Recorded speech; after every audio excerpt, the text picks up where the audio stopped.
Oh. Go tit. All right. Go tit. And hit the done there. All righty. Namaste to you all. Namaste, namaste. Peace and greetings. Islam, Islam, Islam. I am Brother Hassan Ghazio Bey here in Morocco at Northwest of Mexico. How are you? Right. I'm really just on cloud 153 today. Actually, and I am here with my magnificent and beloved brothers in whom I'm well pleased. And they are Islam. I interrupt my day. Oh, you How are. are you? How are you? It's so great to see you, bro. See you. Let me stop. I'm still stop.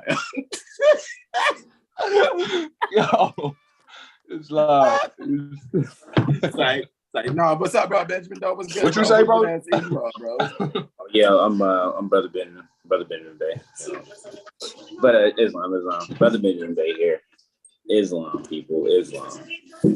Indeed, Islam. As always, guys, we'd like to welcome you all to our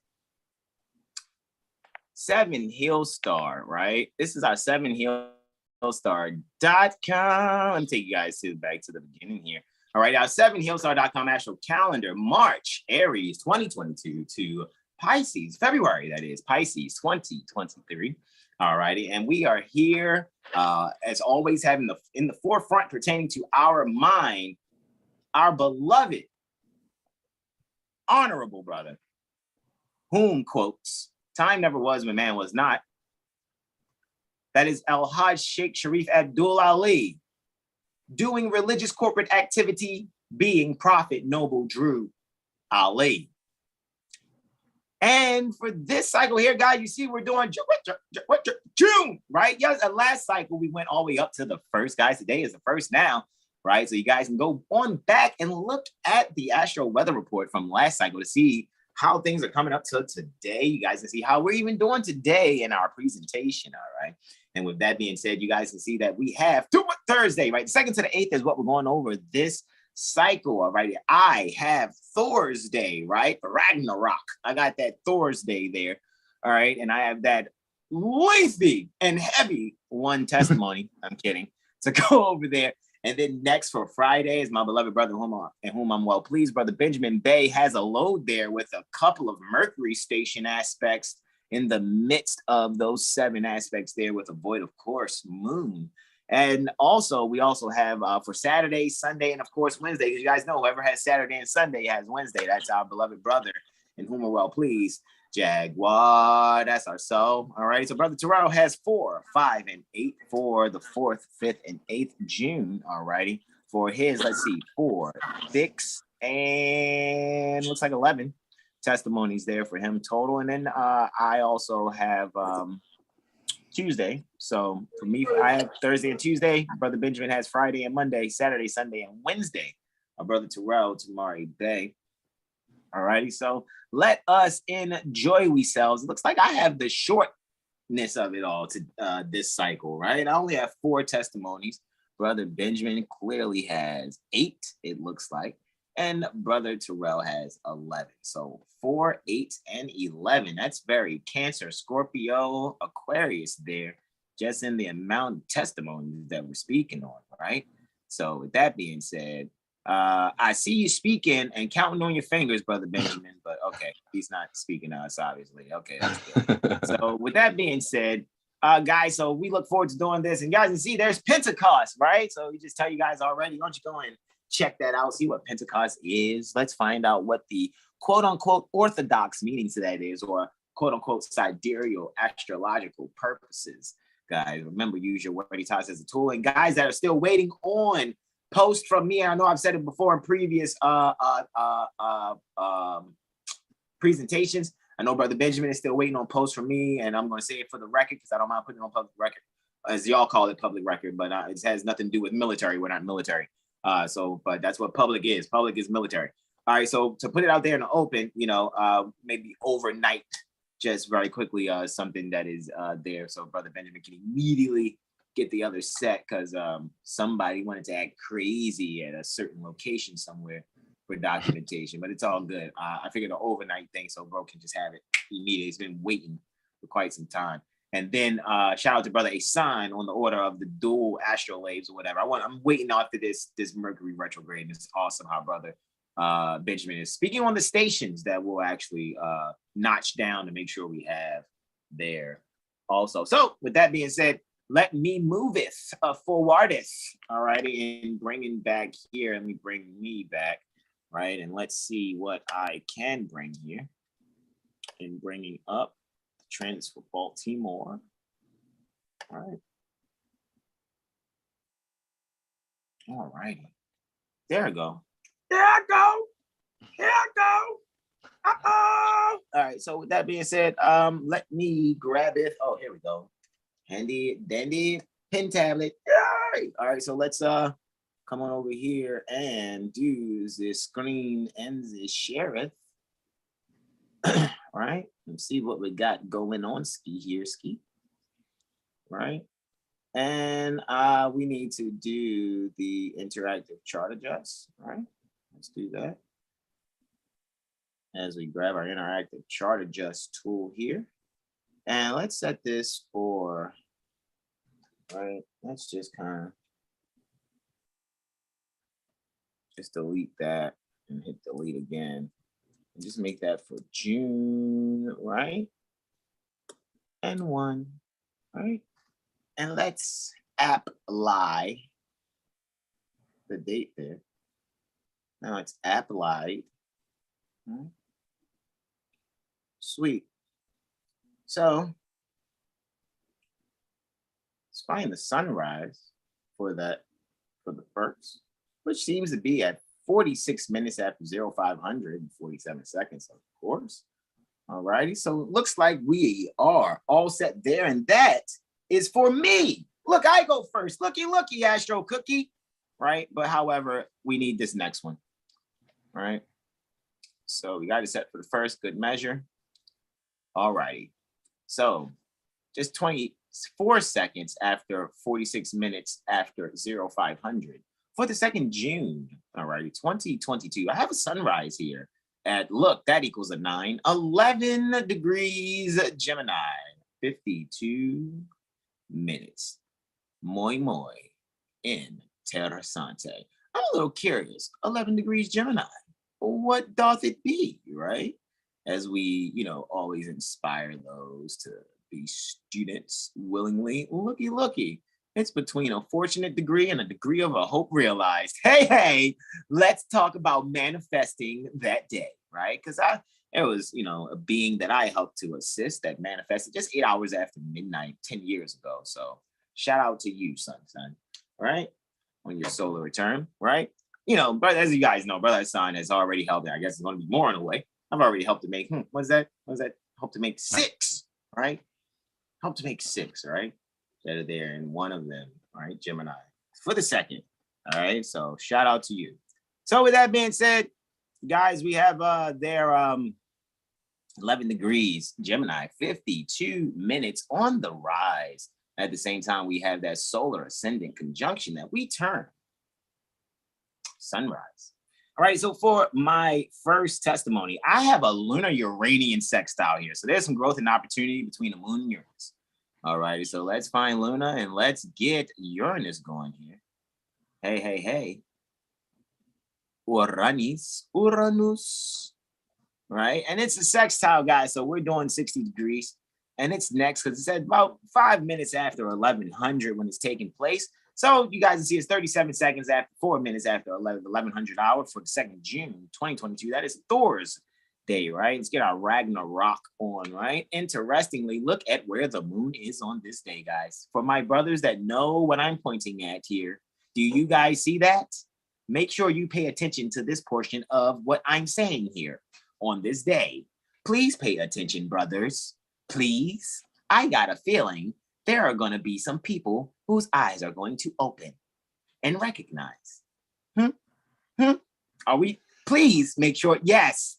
Please. Yes, bro. Yes. It's in the 11th house. Goodness gracious. Yeah, I know. Say it again.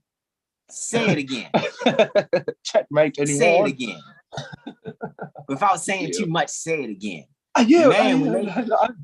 When they think they throw, man, you know, isn't it a horrible day when people throw stones at your house and then they ricochet and turn into anvils back at the people that threw the stones at you? It is, that's tough. Man, that is tough, bro, especially when the sun is sextiling the ascendant while it's ruling it, man. So there's a midpoint energy there, bro. I'm telling you, look at that. Oh my goodness. Oh my. You want to, bruh. Y'all know what I'm saying without even saying it. However, let's speak collectively now. So when it comes to, you know, a growth opportunity between home and, you know, radical changes or innovations in the home, there's sudden opportunity to make some home innovations here, right? So we have Uranus there in Taurus at 16 degrees, 23 minutes already in the 10th house. And we have Uranus there in the 11th house, right? And it's interesting because this is a sextile, normally 60 degrees. However, the houses, as far as they're concerned, it's right next door to each other. So the 10th house, if we made the 10th house the first house for status, right?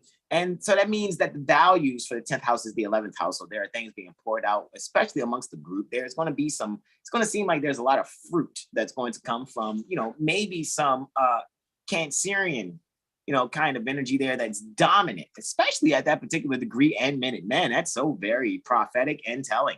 Goodness gracious. Couldn't be any more telling or prophetic. However, with that being said, it just really goes to show that there's a means for us to really see the work that we've done. And I'm going to be probably really just a little more direct here. For those of you that are astrologers out there, I don't know, maybe 7HealStar, you might actually see that there's some you might actually see that there is going to be you know, a huge growth in the people really comprehending that, you know, the whole time you brought them what they needed. And, you know, I really see that there being an increase in AstroLiteracy and people coming for more AstroLiteracy practices and lessons, because that's what we're good at. That's what we do. All righty. So we take on something that most people that have been professional astrologers for decades, if not scores and half a decades combined.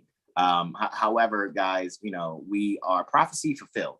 All right. We're coming in with our eyes wide open so that, so that we can push those old Moors to the back, you know, so that we can carry out the law.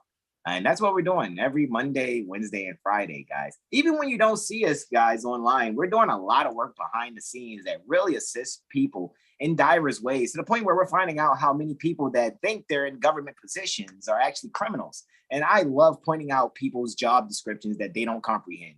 So I just want to make sure that you guys are also seeing that. That's what I'm also showing you too. I'm suddenly changing Uranus, people's careers and the values and how they look at their careers. A lot of people will arrogantly hold positions, right?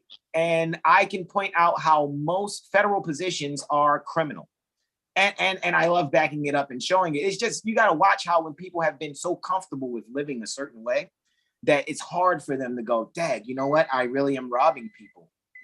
And so that's another thing that I see. A lot of people are going to be really making it come home for them, Moon, right? And really allowing themselves to gain the values necessary and really seeing the opposite of what they think is valuable when it comes to their position that they're holding, that they value is, oh, I'm amongst the group, I'm with this organization, Uranus. However, you're going to clearly see there in Taurus that there's going to be a radical change to your insight and how you see your position. A lot of people in so-called federal positions are going to really see that they have been warring against the people. It's just that now some of us that have the knowledge to prove it and point it out, now it's going to be a means of people going, well, I didn't know. So how did I know? Well, it's like, okay, some people are going to get passes. Some people are going to get protected.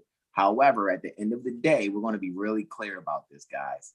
You know what I mean? All the let's go and find the prophets and nail them to crosses. That time is over. That time is over, guys.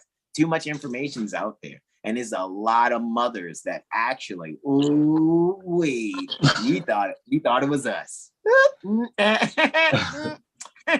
She has this growth opportunity in making sudden changes. And she has taken her stance. She's made this radical change in her stance. and is destined to move forward with her thinking to shine forth the fascination and denial that will bring about a career security for all. Goodness gracious. Did you see how I just went from Uranus to the moon from the 10th of the... I'm gonna stop. It sounds like I'm showing off now. Anyway, I love y'all. That's why I did what I just did. Because I don't lie. I don't cater to people's emotions. I'd rather look like I'm rude and ignorant and disrespectful, telling the truth, than looking like I'm kind and respectful while I'm lying to you and kissing your ass. And if you like to complain about it, take a number. I'm pretty sure there are a lot of haters that really believe in us. Because it really, for you to hate, you really got to believe. It takes a lot of fucking faith to hate. That means you really believe. Okay, and with that, and I'm not speaking to anyone in particular. I know spirit and I know how energy moves. And I've been watching different energies move places. You know what I'm saying? So I'm letting you guys know. Don't allow yourselves, especially my brothers. My brothers know. Never allow yourselves to be offended by anyone who like to use shame, insults, guilt, or need to be right. When we can see right here, there's a radical change, guys. You're going to be seeing mothers that are really about this study. They may work in high government positions and they really studying this stuff. They may really go to church institutions, but they're really studying more science. They may even grew up in church institutions. I mean, from their childhood. They didn't just convert later on in life. They actually grew up in it and still hold on to more science. Still grab onto their ancient foremothers and forefathers mindset with astrology. This is a very serious and only transit for Thursday. I hope you guys are paying attention. And with that, I'm going to yield the floor. It's long. I yield, bro.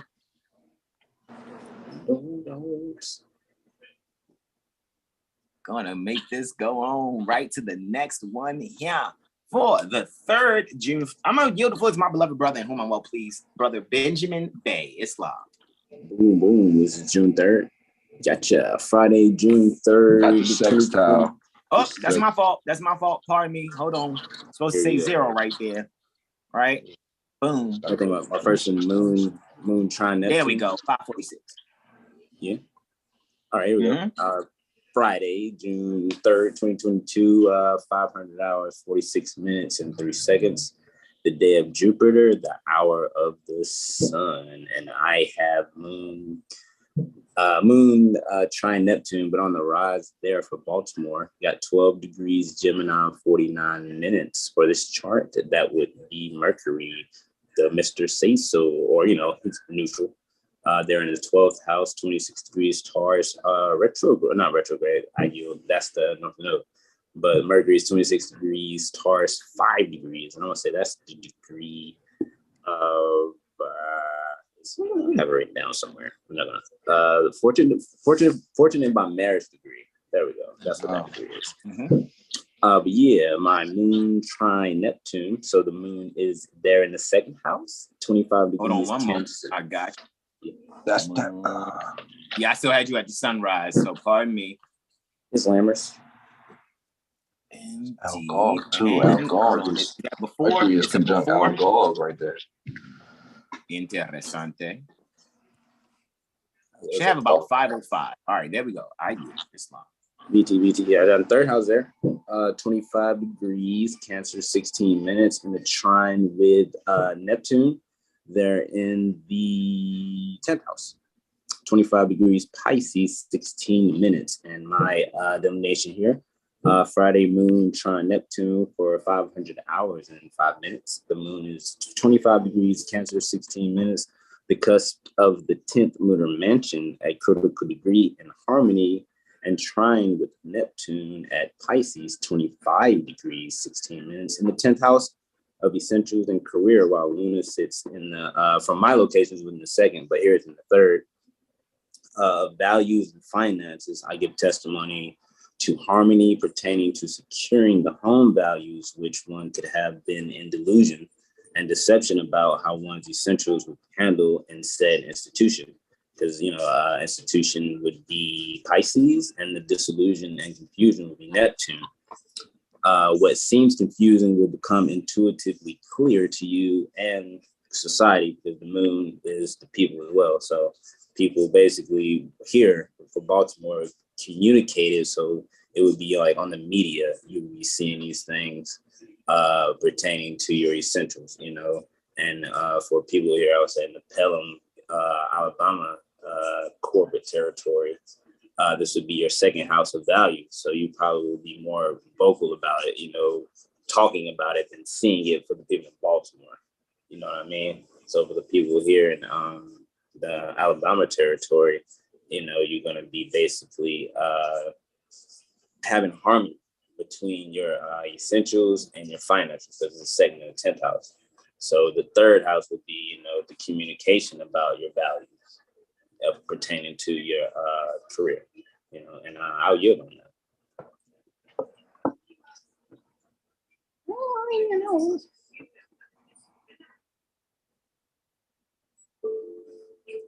I'm on this one. This is a moon sextile Mercury. Oh, there we go. Same one. That's May. That's a day before, you know, the amazingness. 24.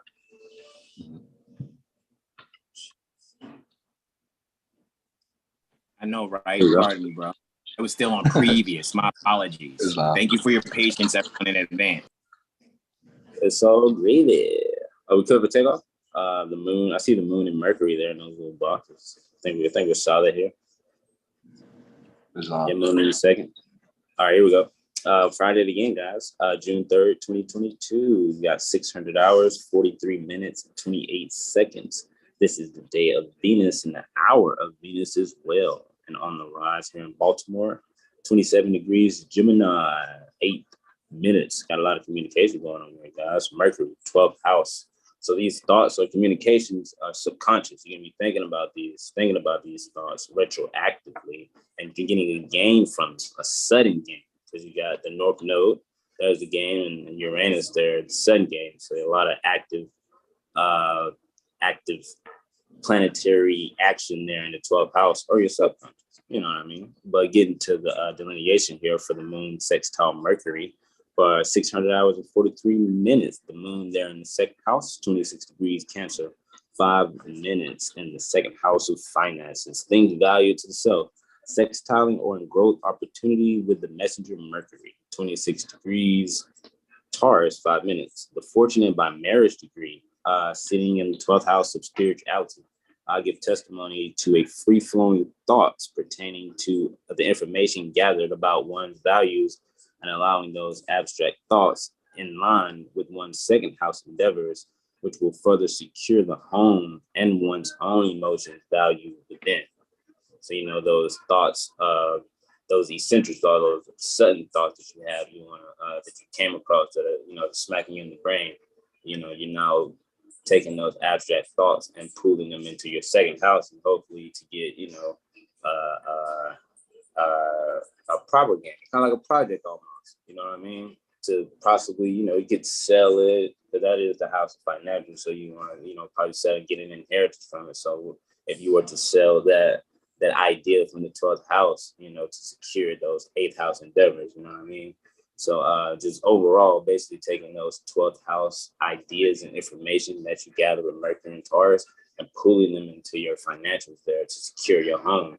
Because clearly the communication in the home seem to be at the forefront right now. Because the second time we're speaking about the financials, the moon, and communicating that. So basically, communicate wisely and decisively about how you're going to move forward in securing your financials. And I yield on that. As far as the moon sextile and Mercury, harmonious between those subconscious thoughts and your bread in your pocket, or fiat, brother.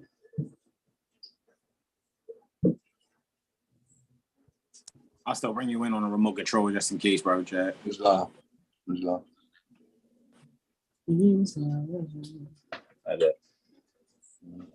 I'm looking at the wrong. I'm looking at my iPad screen. I'm looking at my phone screen because that's when it's changing. So we're ready here. Friday, June 3rd, 2022, 1100 hours and 14 minutes and 49 seconds. This is the day of Venus and the hour of Jupiter. And here in Baltimore, 23 degrees Leo, 21 minutes on the rise there. And we'll find the sun They're in Gemini, 13 degrees, Gemini, 2 minutes in the 10th house there of career, about to slide into the 11th house. So whatever he did, you know, in the 10th house pertaining to his essentials is wrapping up. He's headed to network with his people in the 11th. Here, the moon, I would say, goes board of course as well. Friday, moon in reflection to Pluto at 1100 hours and 15 minutes. Moon is at 28 degrees Cancer, 19 minutes. The degree pertaining to the fall of Mars has to do with the hair. In reflection to Pluto, 28 degrees Capricorn, 19 minutes retrograde, which is the exaltation of Mars. I give testimony to a balance needed between the spiritual world and the transformation of one's physical world. The letting go of those subconscious thoughts pertaining to the home or mother will bring a death and rebirth from the tug of war between the want of control over whatever situation may arise. Just digress and let the river of confusion flow. So here, you know, reflections is basically, you know, tug of war. Or I like to think about the dumbbell, you know, pulling the dumbbell up, and it gets you stronger. You don't want to fight the weight. You just want to control the resistance. And I know I said the tug of war of the want of control. So you don't want control. You want to be able to control if that makes sense. Because wanting control is kind of like wanting something or trying to be over somebody. You only want to be over yourself. So the only control that you should want is over yourself. So through the tug of war of someone else, try to find the control that you need to control yourself. Because you know, with raw control ourselves, then we need to be in conflict with someone else. So basically here, you know, take time to hear that person out, you know, that person that you adhere to. It could be a mother, or it could be someone you love dearly, but, you know, don't fight, because clearly there's a reason why you guys are, you know, at quote unquote odds or trying to separate, you know. So there's a reason for that. So get to the bottom of that and digress and move forward together, because, you know, no man or woman is an island. And I yield. Use that reflection for elevation between your emotions and the death of rebirth of whatever that emotion erupts. Yeah. Load it up.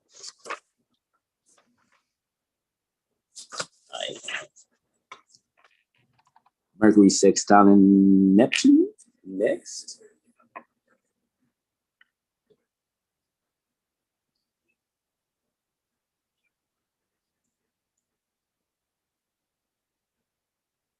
You where, bro? Mercury sextile Neptune? Mercury sextiling Neptune at 1100 hours and 15 minutes. I think Mercury. I was looking at my pardons. I'm looking ahead, not looking at Friday. So I get it. Thank you, Jag, for having my back on that. So yes, this is okay. So we're looking to hunt down a Mercury station, right? All right. So we're looking to hunt down when Mercury. So where is it right now? As far as it's my 5th delineation, so it'll be after this one. Check it out. Go back to Luna opposition Pluto. Let's do the Luna opposition Pluto, and let's look at that real quick. This would be a really good way of kind of looking at this, actually. And I need to actually go on YouTube. Let me see if they'll even allow me. Hey, guys. Say my peaceful greetings to you all. Peaceful greetings. See who's all here.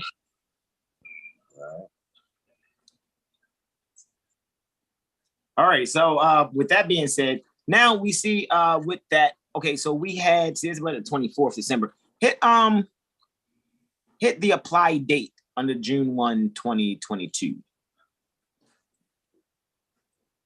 Right. And now let's go for Luna opposite Pluto.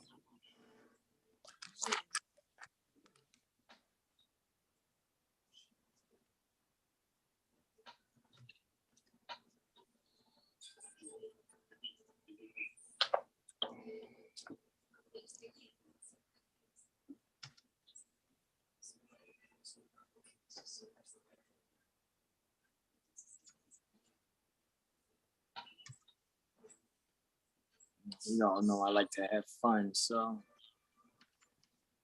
all right, we're there, right? 180. All right. This would be good to look at. So we should see Luna at like 28 degrees, 21 minutes coming up. Right.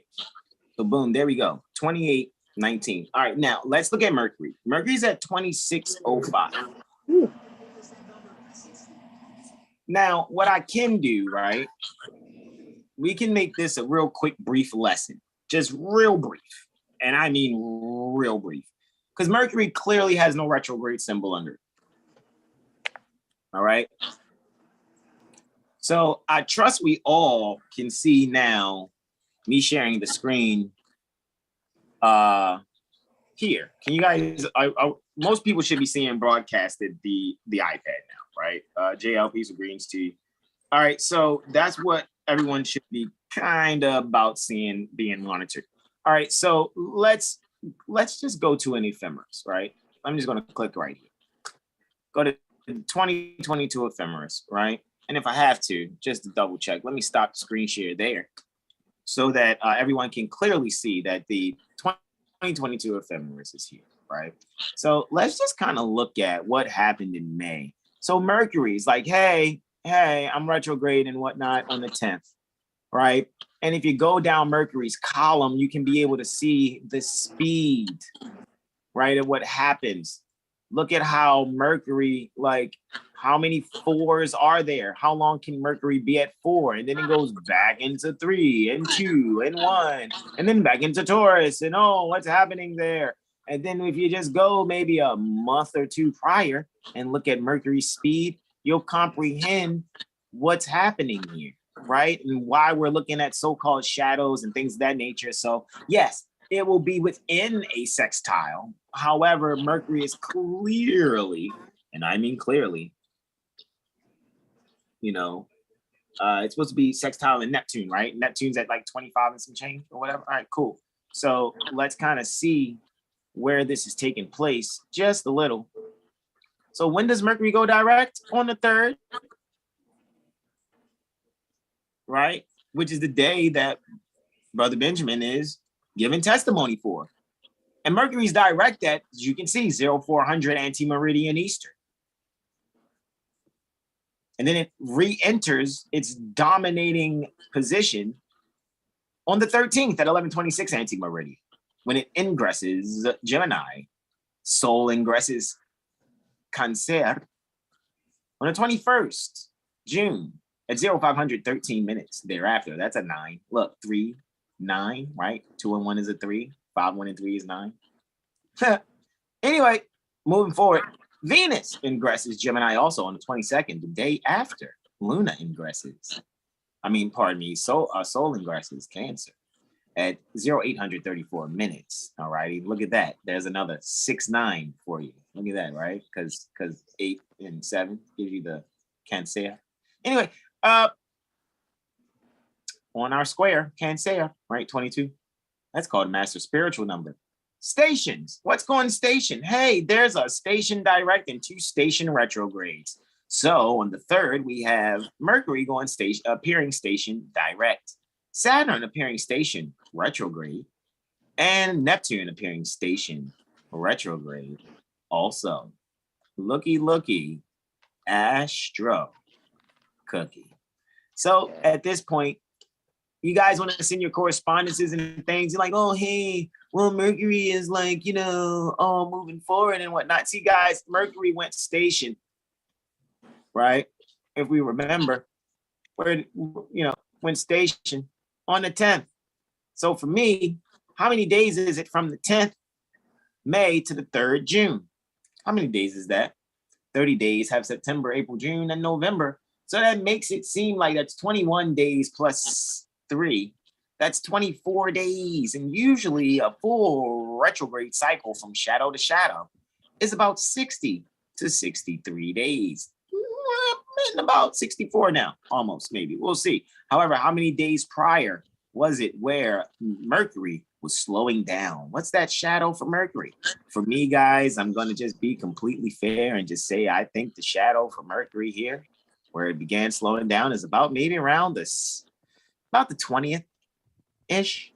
Maybe anywhere between, like some people say the 16th and the 21st, right? So if that's the case, then we're looking for Mercury to maybe get past, pardon me, right? That's May, right?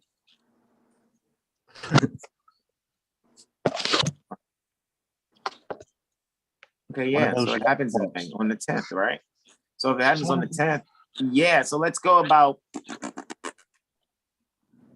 yeah, I'm going to go with the 20, I'm going to go with the 21st around here, guys, ish. All righty, it's a possibility around the 21st, maybe even the 27th-ish. That's about the shadow area. So we're looking at, how far did Gemini get before it went retrograde? Like, what point did it go retrograde? Where is it going? Where is it happening? On the 10th at 7:47 a.m. And this is a midnight ephemeris. So that means we got to see 7 hours and 47 minutes at midnight. Where was Mercury on the 10th? Oh, it was at 4 degrees, 51 minutes. You don't say. So that means that, it was slowing down right before then. So it needs to get past that point, right?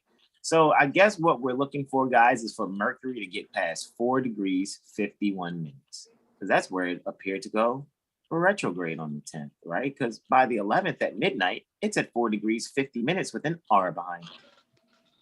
For retrograde, or RX, as some people, or I just look at it as an arrow under a D. The arrow of aspiration is in the reverse direction. So the D is the direction, and the bottom half under that D, what people think is an RX, is just an arrow, like Sagittarius, just in the other direction. Whatever. Your eyesight's your eyesight, mine is mine. Okay, moving forward, because we're here on Brother Benjamin's testimony. So just wanted to make sure, guys. So we're looking for Mercury to get past 451, right? In Gemini. So I would say, guys, Mercury will be past its shadow on June, between the 18th and the 19th. June 18th and 19th is when you guys should move on forward strongly with your correspondences, your posts through the post office and stuff like that, because then it will be really out of the shadow there. However, I'm not saying that you can't do stuff now, guys. Do things now. You got business to handle it now. Those of you that have Mercury retrograde natally, you're always thriving during a Mercury retrograde, so you're great. All righty. So allow yourselves to thrive, thrive, thrive. High five, and another 5. So with that, I am going to just let you guys know we're just looking for about the 17th. Pardon me, did I say the 17th and 18th or 18th, 19th? I think it's 18th, 19th. So 18th, 19th June, we should see Mercury well past its shadow area. All righty, for you guys to move forward and not feel that, some people, I feel the drag of Mercury retrograde. I guess so. If you keep putting your mind, be dragged by something that's not really dragging you. It's a matter of how good you can actually allow yourself to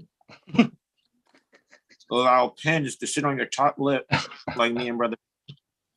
No, that Jupiter in the third house.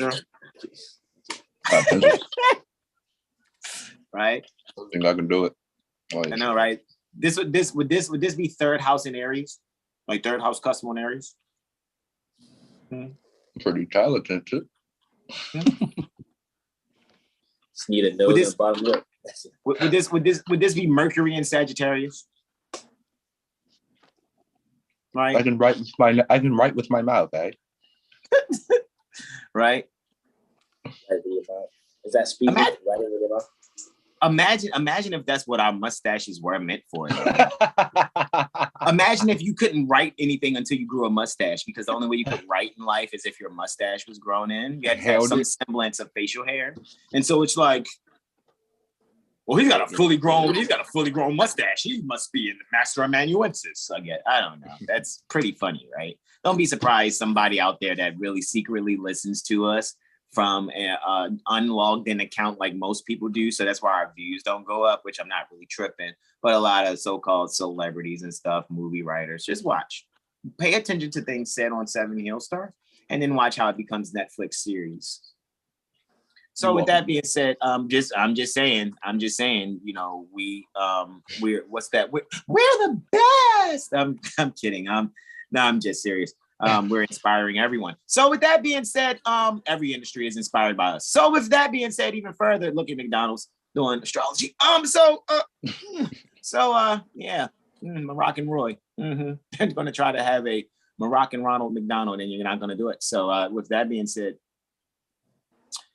is this how it feels when you and your bros are like spearheading things? I guess. And then people may try to be like, "You're so arrogant." No, we're not. We're just honest. Oh yeah. If it wasn't for 7HealStar, .com astrology firm being inspired by Prophet Noble Drew, Charles Mosley Day, all honorable and active Moors prior to us, upon whose shoulders we stand to be whom we are. Honestly, guys, we're not here to pussyfoot with you. However, we do recognize in us going as hard as we do with what we have been given. A lot of you are inspired by us. And we're not arrogant assholes about it. We just really see that some of you secretly enjoy us under your pillows at night. It's okay. It's fine. You'll get over it. Let's get back to Brother Benjamin's illustrious testimonial giving. All righty there. As we get back, so we need to kind of find out where it is. So, all right, where's Mercury? 26.5. It needs to be Neptune. Where's Neptune? 25.17, right? So, all right, so we already saw that the station, we already saw that Mercury station is at what? 4 p.m. We saw that, right? That was 4 p.m. 0400 anti-meridian. So I think that's what we want to go for, Brother Jack. So an apply time there for June 3rd. I'm gonna do it myself though. Hold on, just to do it as an example, right? So like boom shakalaka, let me highlight that third there. That's not what I asked for. So let me hit delete one time, put the 3, since we already checked the ephemeris, which is great. So now we should allow ourselves to maybe give a 4 there and a double bubble here. All right. And possibly a double bubble here. I'll just leave it at 39. Let's see what actually happens. Let's apply the time, right, for the 3rd. And let's see what we have here. We have a Neptune at 25.16. Where is Moor-E? Say it again. Share your screen, sir. Oh, perdóneme, gracias. I thought I had that going, and obviously I do not.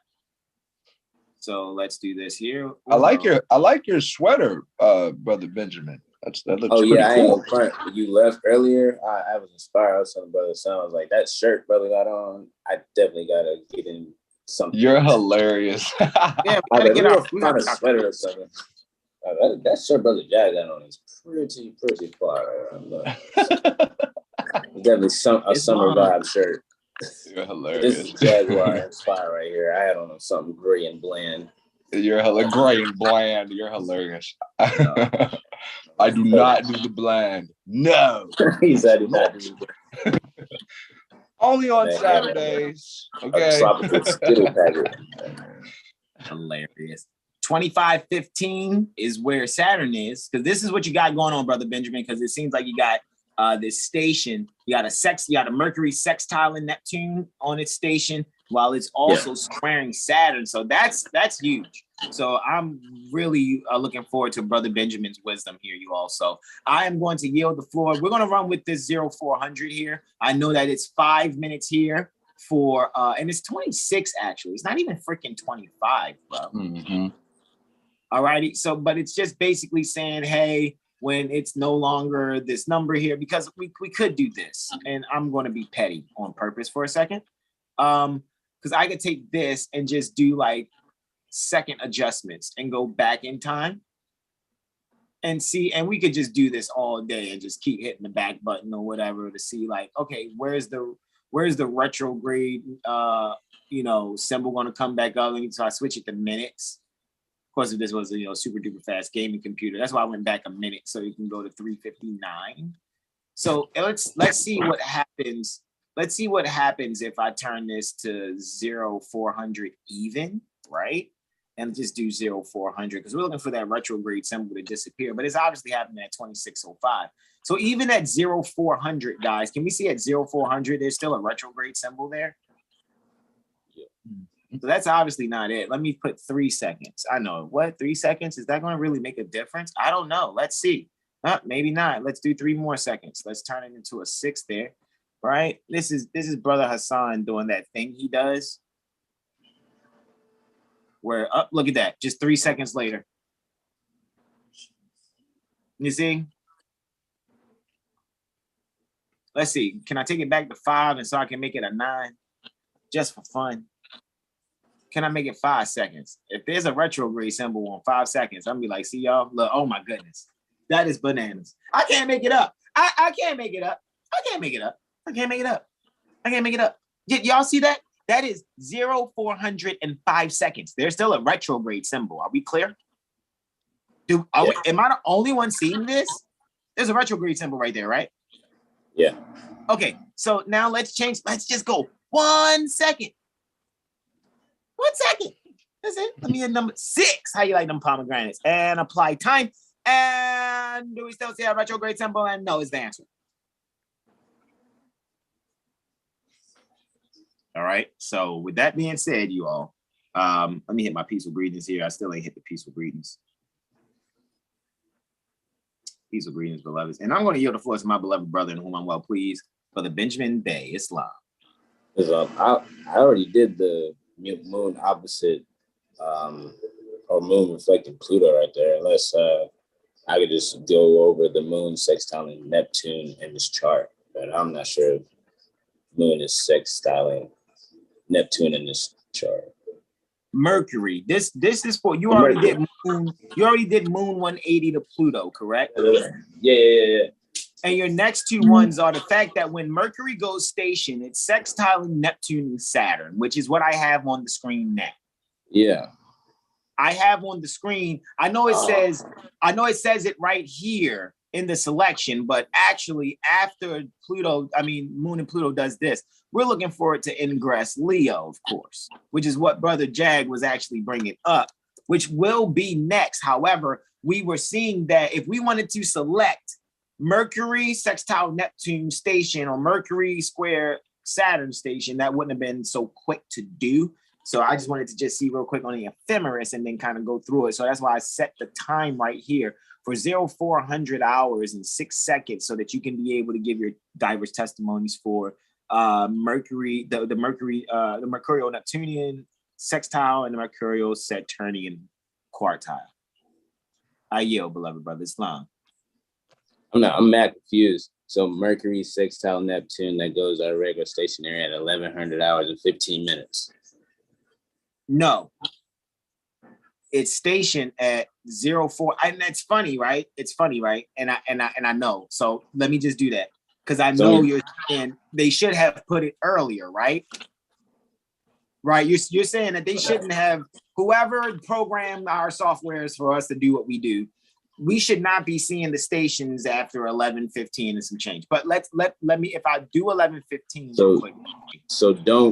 so just read the screen and not my paper, basically. Let's see. I mean, what I did was I did that for astronomical reasons, but bro, I have no problem with adjusting it here. So let's hit the apply time for 11:15 and let's see where everything still is. Let's see, where's Mercury? 2605 still. 2517 now for that. 2515. It's still cool.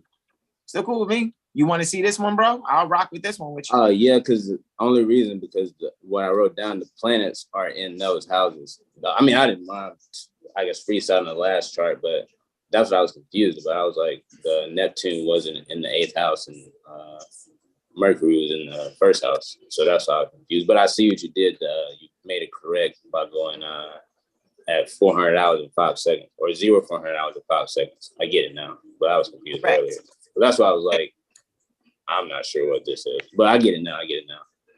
Oh yeah. Well, I appreciate your honesty, brother. I just wanted to make sure that not only us, but the people viewing are clear at how we can really narrow down where Mercury is, its speed, when it goes retrograde or station or direct, and the shadow and what degree, like all that stuff. However, but I wanted to make sure to see if it was true.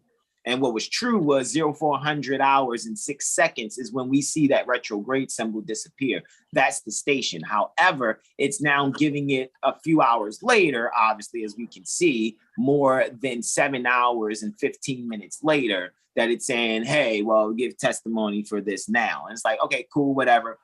My beloved brother, whom I'm well pleased, I yield the floor to you, Islam. And thank you all for your patience. Friday, June 3rd, 2022, 1100 hours and 15 minutes, 7 seconds. Day of Venus and the hour of Jupiter on the rise there for this chart for Baltimore, Maryland, 23 degrees Leo, 25 minutes. And the sun is located there on the, I can't say the cusp of the 10th, about to head into the 11th, or going into the 10th, I would say, looking at the chart. So it's leaving the 11th, going into the 10th house. So I guess we were networking and now we're headed into the quote unquote public. But talking about the Mercury sextile Neptune, that goes direct or stationary at 1100 hours and 15 minutes. But Brother Sun already broke that down for you guys earlier. Mercury in the 10th house here pertaining to the career and essentials at 26 degrees Taurus, 5 minutes in a growth and opportunity with the stationary Neptune in the 8th house of inheritances, 25 degrees Pisces, 16 minutes. I give testimony to communication back and forth pertaining to the values in one's career or seeing the clarity in the valued essentials that have been sorted out in the 8th house. Hashtag behind the scenes, Neptune giving this higher clarity that is needed to assist the values communicated in the 10th house. You know, so basically taking those 8th house endeavors that seemed a bit confusion and expanding them and spearheading them, you know, where they need to be kind of like cutting off the fat. You know, if someone knows what they're doing, they can see like the BS in it or the contracts behind the scenes. So they're just like chop, chop, chop, seeing a bird's eye view with Jupiter right there, expanding it, you know, so you can get that gain communicated there in your 10th house. That's retrograded, that seemed like it wasn't going to be what it was, but it, you know, double back on you. So now you get what you possibly had, you know, forthcoming in your subconscious mind. So basically you're taking those 8th house dealings that are confusing to you and putting those things in order so you can correctly have your status in order in the 10th house. And I'll yield for the Mercury sextiling Neptune that are both stationary now. So, you know, those retroactive thoughts are now proactive. That's more proactive. Yielded.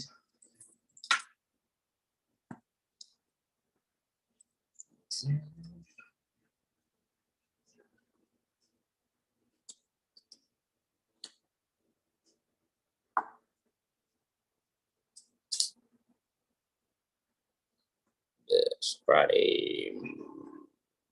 1437. Did we skip one? Mercury square Saturn, or is it going to the moon ingress to Leo? I guess. Hold on. Yeah, I was going to leave it there then. I'm going to leave it where it was then. So let me go here.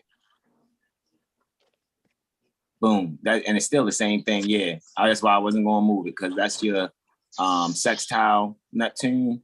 And here's your square Saturn right there. It's long. It's long. Yeah, it's long. Same day, I would say. Yeah.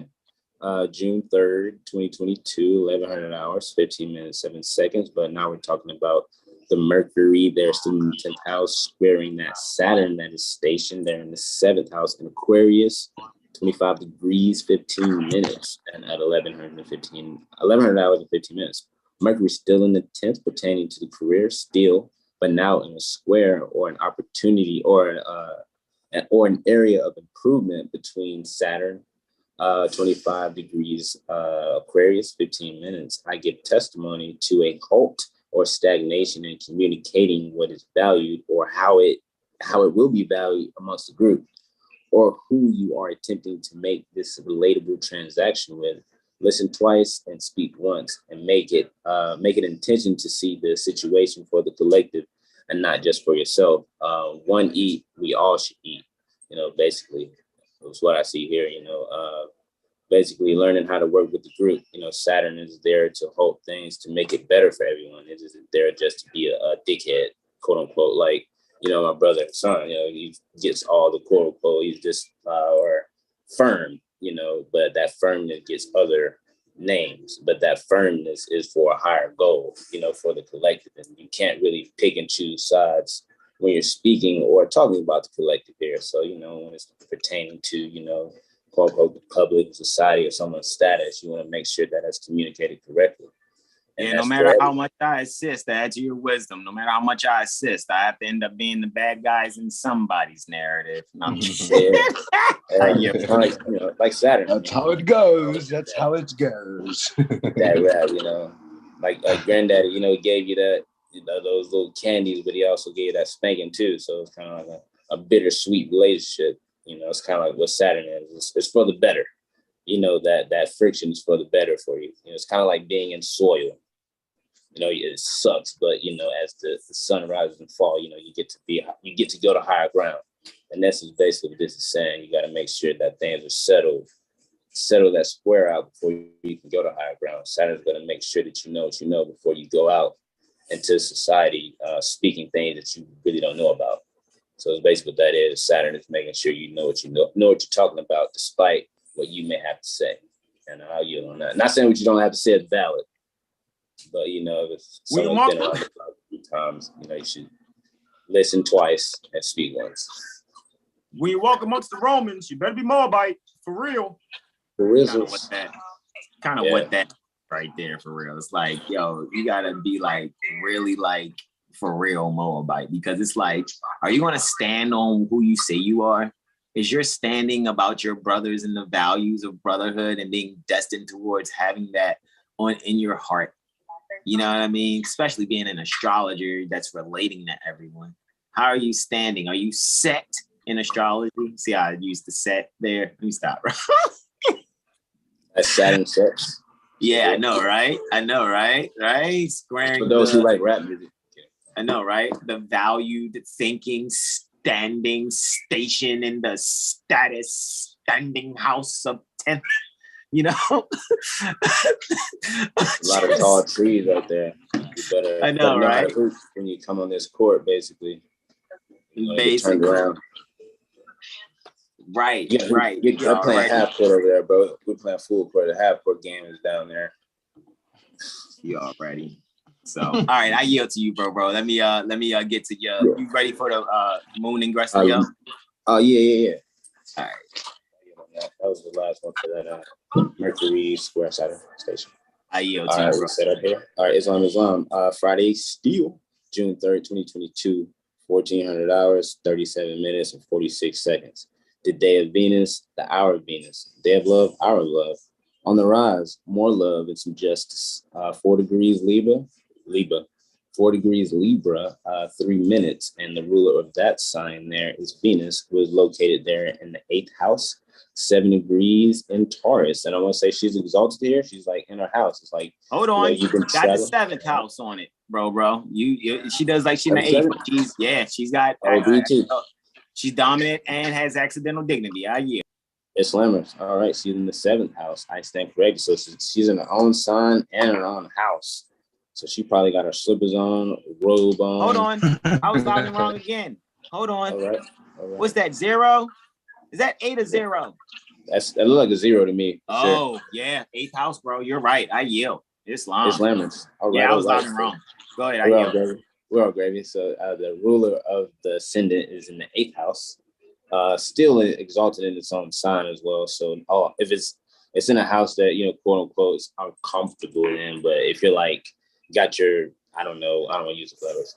You got your favorite sneaks on, right? So you're feeling funky, even though you're like in a place where you're not feeling so welcome, but your kicks are making you feel fly.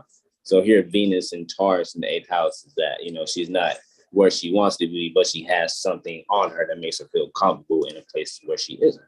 You know, so she can, you know, properly do those things, find those values pertaining to behind the scenes that can get her a sudden gain, a sudden change behind the scenes right there, you know what I'm saying?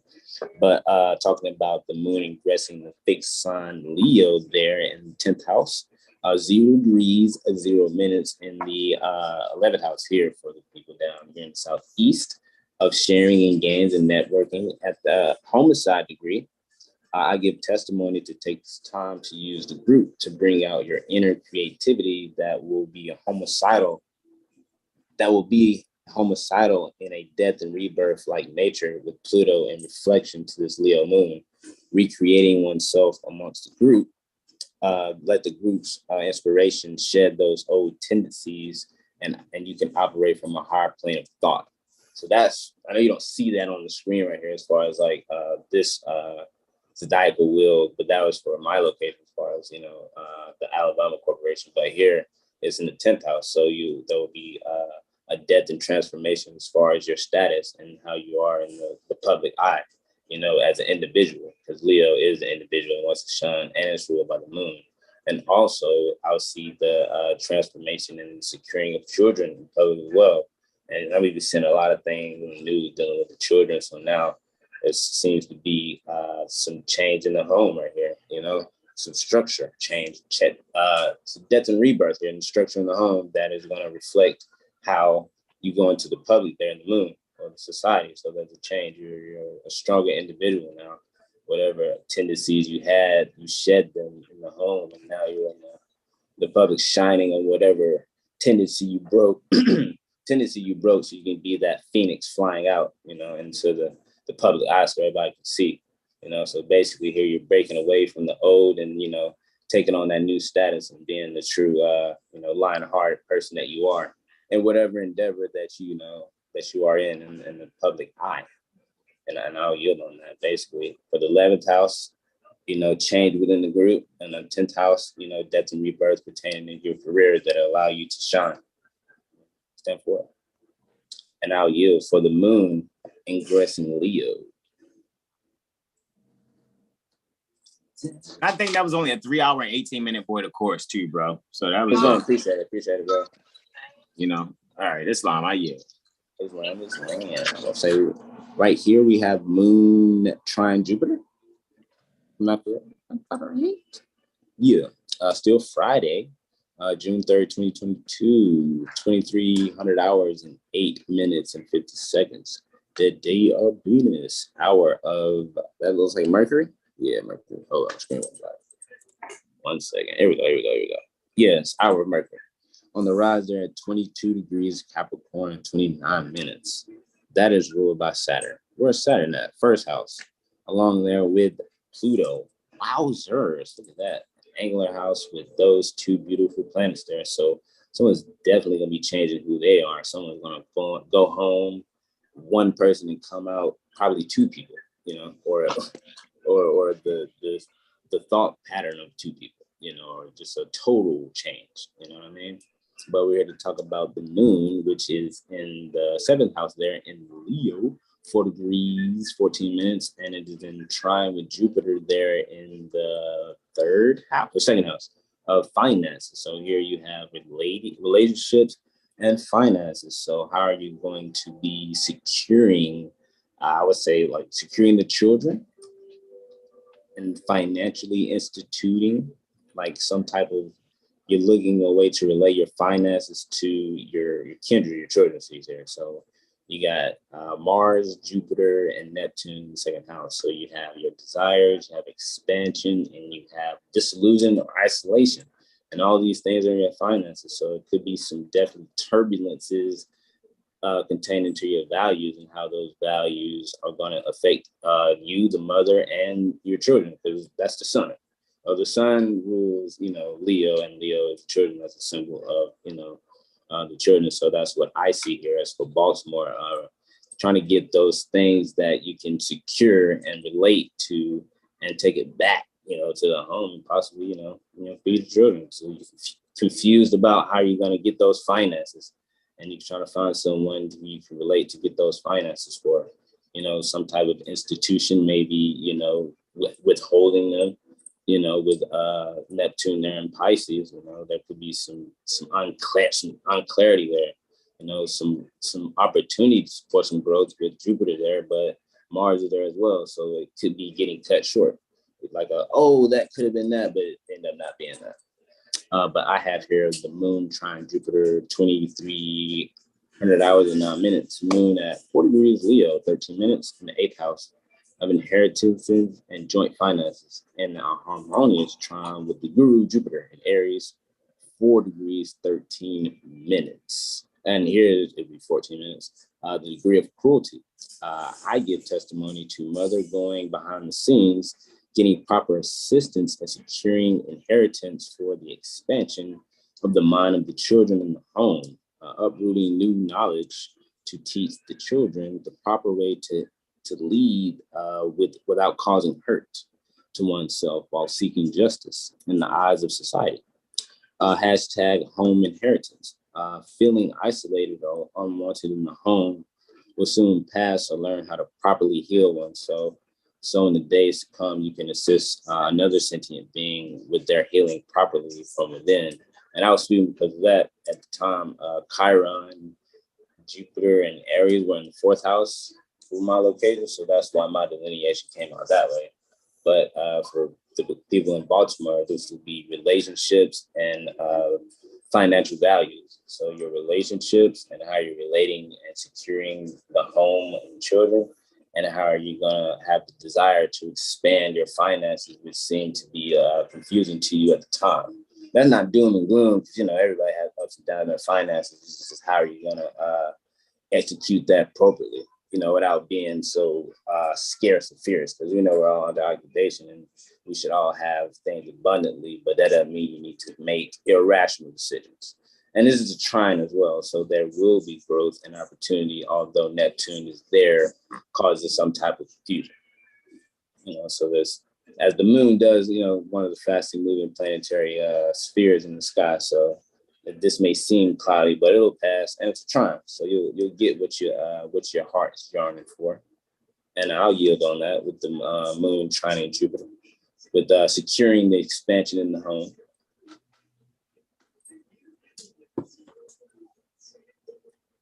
No, you can keep going. You ain't had to cut off. You just said, yeah, I was just going to the next one. I think I pressed it prematurely. Oh, yeah. That's pretty much it. For the moon trine Jupiter.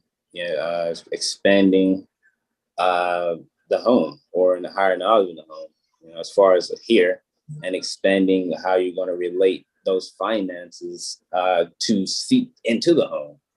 The home, as far as Baltimore. So 7 and 2 for Baltimore, and 4 and 10 for the Alabama Corporation. Indeed, Islam. Well, I yield for sunrise here that we have on the in the wheel. This is sunrise for 4th of June for our beloved brother, whom we're well pleased, Brother Terrell Tamari Bey. I yield the floor, Islam. Islam. Excuse me. All right, so we're looking at the 4th of June, right? 1442. You would say 2022. Sunrise is at 545 minutes, right? So, again, just always get active, do the things that you want, do the things that you love.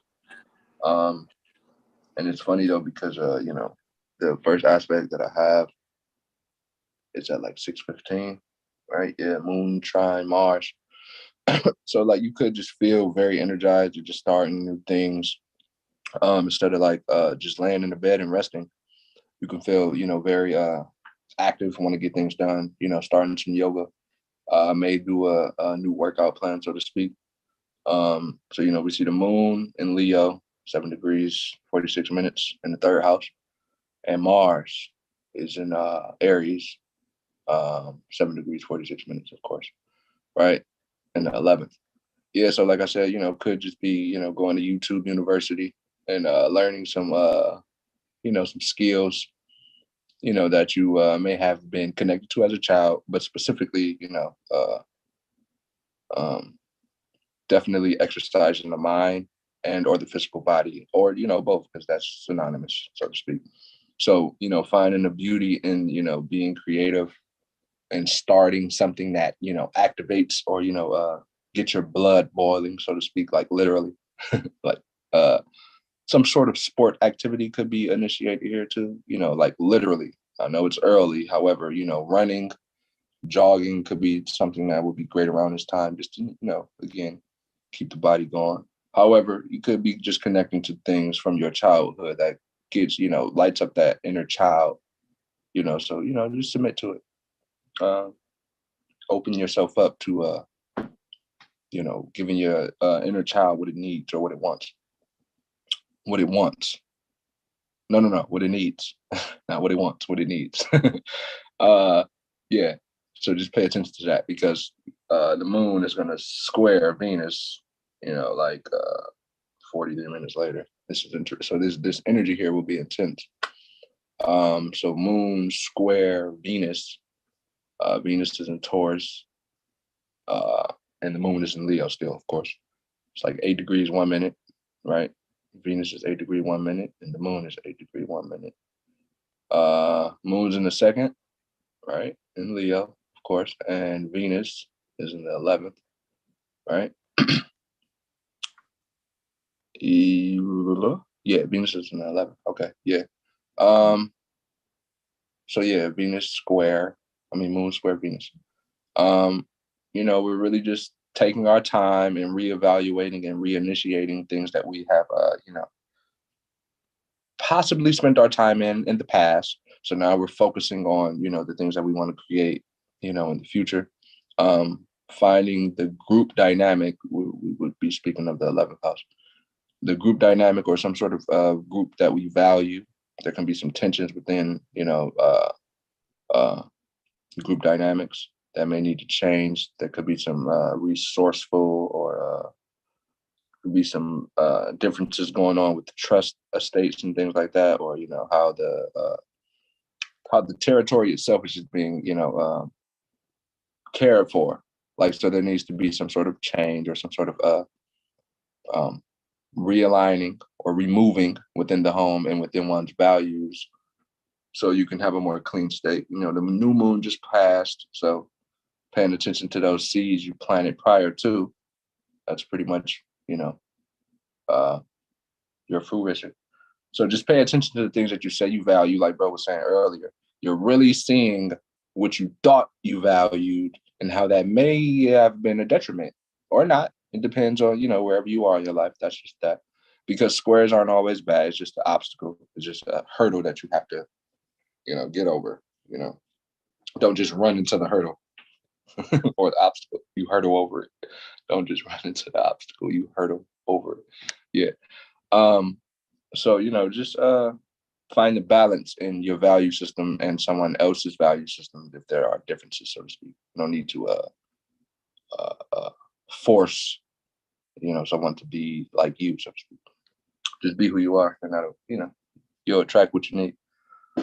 So moving on, the moon is going to sextile the sun. So it's just beautiful. It's just a great day, especially when you know what you want and value and who you are. So 1923 and 1922, specifically 48 seconds. The moon is sextiling the sun, right? Moon's in the 9th, sun's in the 7th. Look at that. So now, we're teaching, or we're expanding on the things that we, the philosophical aspects of life that we perceive. We're expanding those teachings to, younger children, so to speak. Some children could be learning astrology. That's possible. But that moon sextile the sun, sun at 14 degrees Gemini, moon at 14 degrees Leo. We're finding a new space in whom we are relating with, so to speak. Now we know what we want. We know what makes our heart pump, so to speak, what brings us that bliss within who we are. So now we're considering others and how they look at things, the way they philosophize, or certain beliefs they have, so to speak. We're finding the balance in the two. So Buddhism and Hinduism is like, oh, I see that's the same story, but a different name, whatever. That's very possible. And it's really just eradicating, or, just not being so indulged in falsehood and realizing the beauty in just life in general, so to speak. Connecting yourself to things that may seem foreign to you at the moment. However, they have been inside of you all of this time. So, just connecting to things that seems like, or you're connecting to the hidden treasure within yourself. Let's put it like that. And we're going to move on to the moon squaring Uranus. Uranus. So that's 23, 45, 46, 45, 46. All right. Yep. Moon's in the 7th. Look at that. And Uranus is in the 3rd. This is interesting.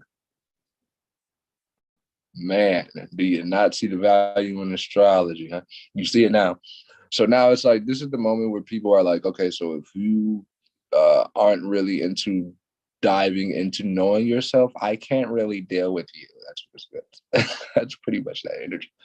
But on the other end, you know, just you can see it, like you can be connecting to some things inside of yourself, or again, more literature type based things that you have been connected to as a child. Possibly Maya Angelou. Maybe a lot of people could be connected with Maya Angelou recently, or lately, and you know, her poetic delivery could ignite some creative spark within, you know, some fearful poet who doesn't want to, you know, let out their creative abilities. Really finding the way to mitigate what is it like? It just makes me think like Basquiat, so to speak. Like Basquiat was one of the best painters of all time. However, it wasn't constructed as someone who would be the best painter, quote unquote. These are air quotes. So, you know, it's just finding your uniqueness in who you are. Like you're being who you are unapologetically. Okay.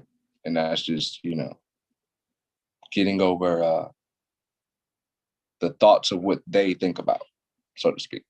It's really releasing that whole paradigm of thinking, and again, initiating the creative abilities that you have inside of yourself more openly and expressively, and not shying away when, you know, you have the spotlight on you, so to speak. And that is your Saturday. We will move on to Sunday, the 5th of June. That's another, someone returns that. Oh, I don't like that. But the 5th of June, we're going to move on to the 5th of June, the sunrise of June 5th, which will be at 0545 minutes to be exact, right? Or 0554, what does it say? 45, okay. All right, 28 seconds to be exact. So again, this is just bouncing off that energy that you just dealt with, you know, on Saturday. So, you know, pace yourself, take your time. Definitely, if you had that yoga experience and it was great, do it again, baby. Do it again. And this is the Pentecost too. So, like Brother Hassan was saying, I'm not gonna give you the history, but I'm gonna give you the a video you can go watch. You can go watch the Weditas video, 7HealStar, and you can get a brief of that. And if you like, Metaphysical Bible Dictionary, look up Pentecost, and then Google Pentecost. Tell us what you see. Yes. But we only got two aspects here. We got the moon still in Leo. It's gonna oppose Saturn, right? It's at like 25 degrees, 15 minutes. It would have to be, or you know, Saturn's retrograde now too. Oh my God! Look at that. Oh man, pressure. Are you internalizing yourself? Do you want to do this life over again? Get it together. Yes. 1703 or 1702 will be the exact moment of Moon in Leo opposing Saturn in Aquarius. There's Brother Corey. Haven't seen that in a minute. So Moon's in the 10th and Saturn is in the 4th. Look at that. Ooh, Scorpio, what you doing? And Mars in the 5th. This is interesting. This is going to be a very sudden change going on and on.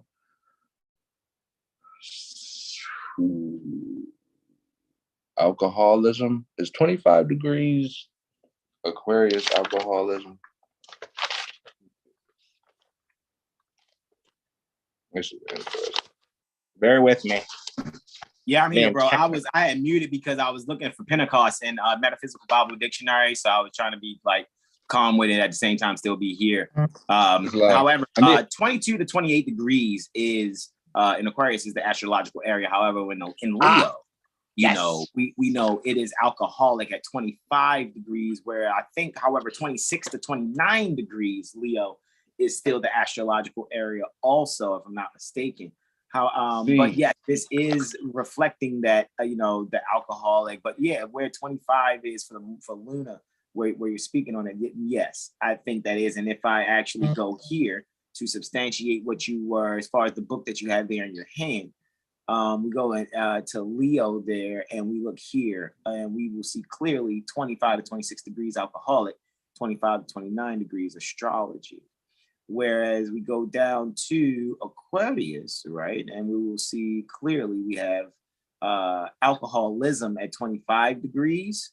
However, if we go up here to 22, we see our astrological area 22 degrees to 28 degrees. So, you know, don't get drunk out there, guys. You know? Get all egotistical and shit. Do not do it. You're gonna, like I'm telling you, just moderation, baby. If you're gonna do it, just moderation. If you're gonna do it, but don't do it. Yeah.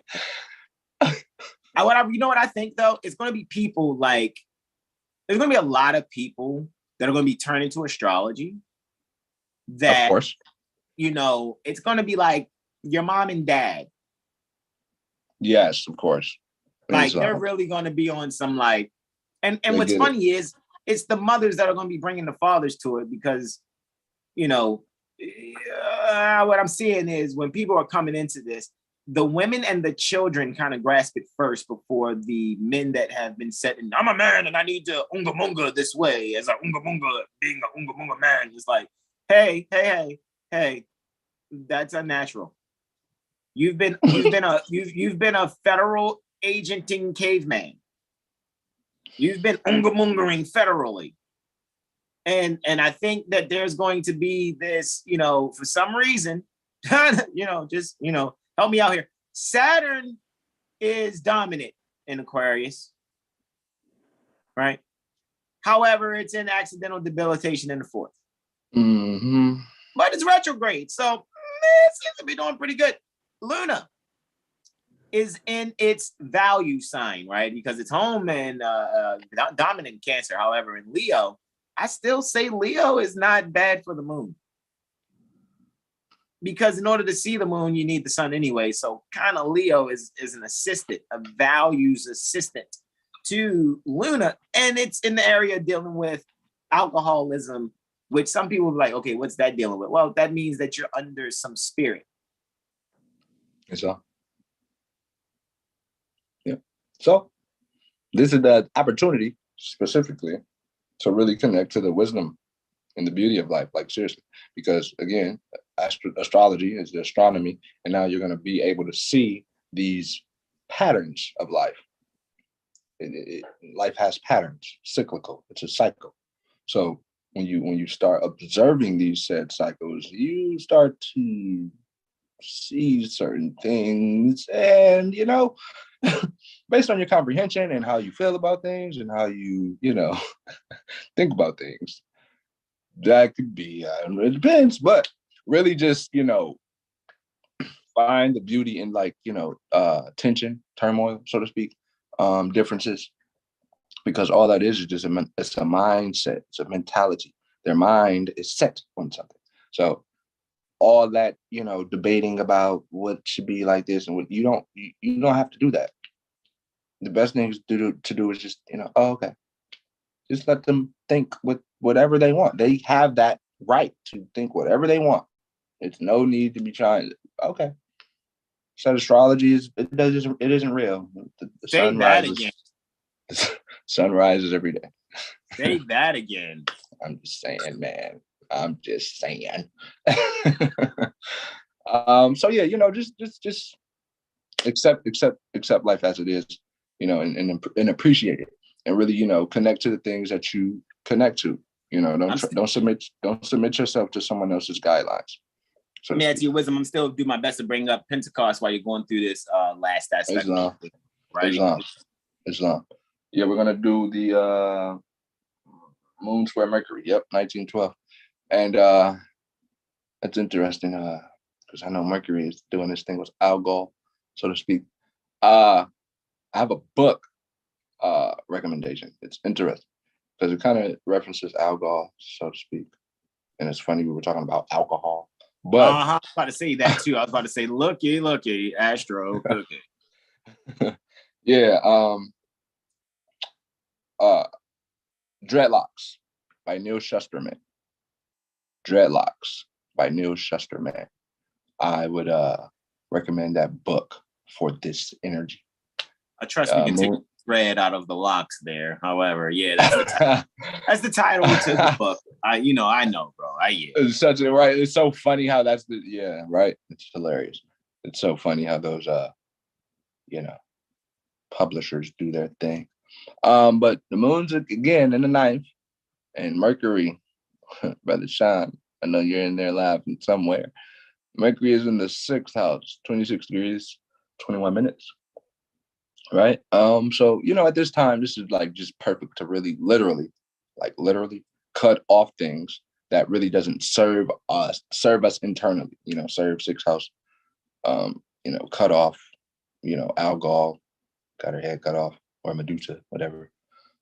And then the moon, in Leo, we're speaking about things that really, that moves us.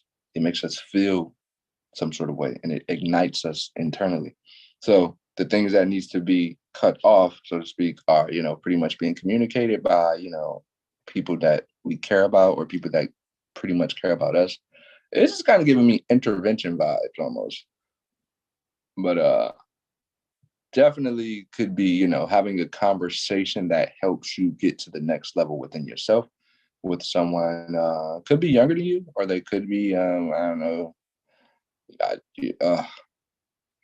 I thought I just had fuck.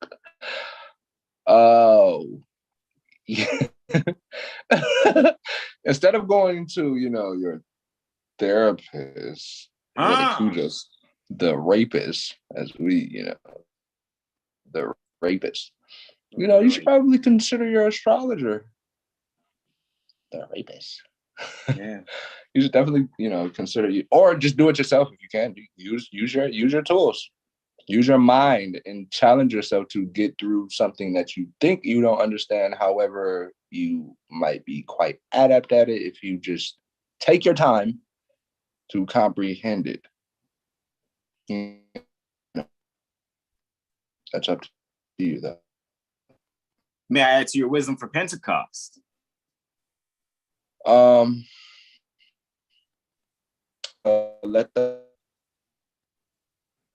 What's up? Hold on. Sound like digital water. Out, man. Don't. Uh-oh. Can you hear me? Yes, I can. I was saying permission to add to your wisdom on Pentecost, and I'll be brief. But continue saying what you're saying. Oh yeah, you got it. Yeah. Islam. Yeah, do your thing. But yeah, just your literary arts. Let your literary art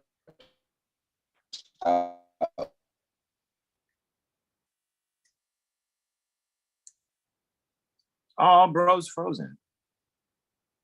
He said, let your literary art do what, bro?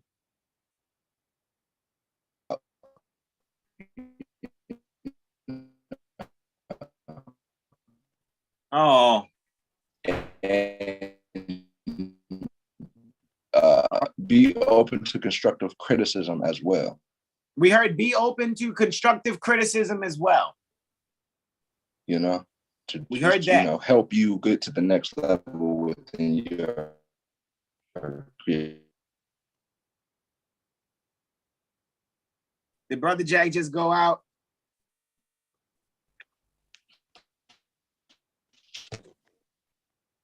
I'm going to add to Brother Terrell's wisdom.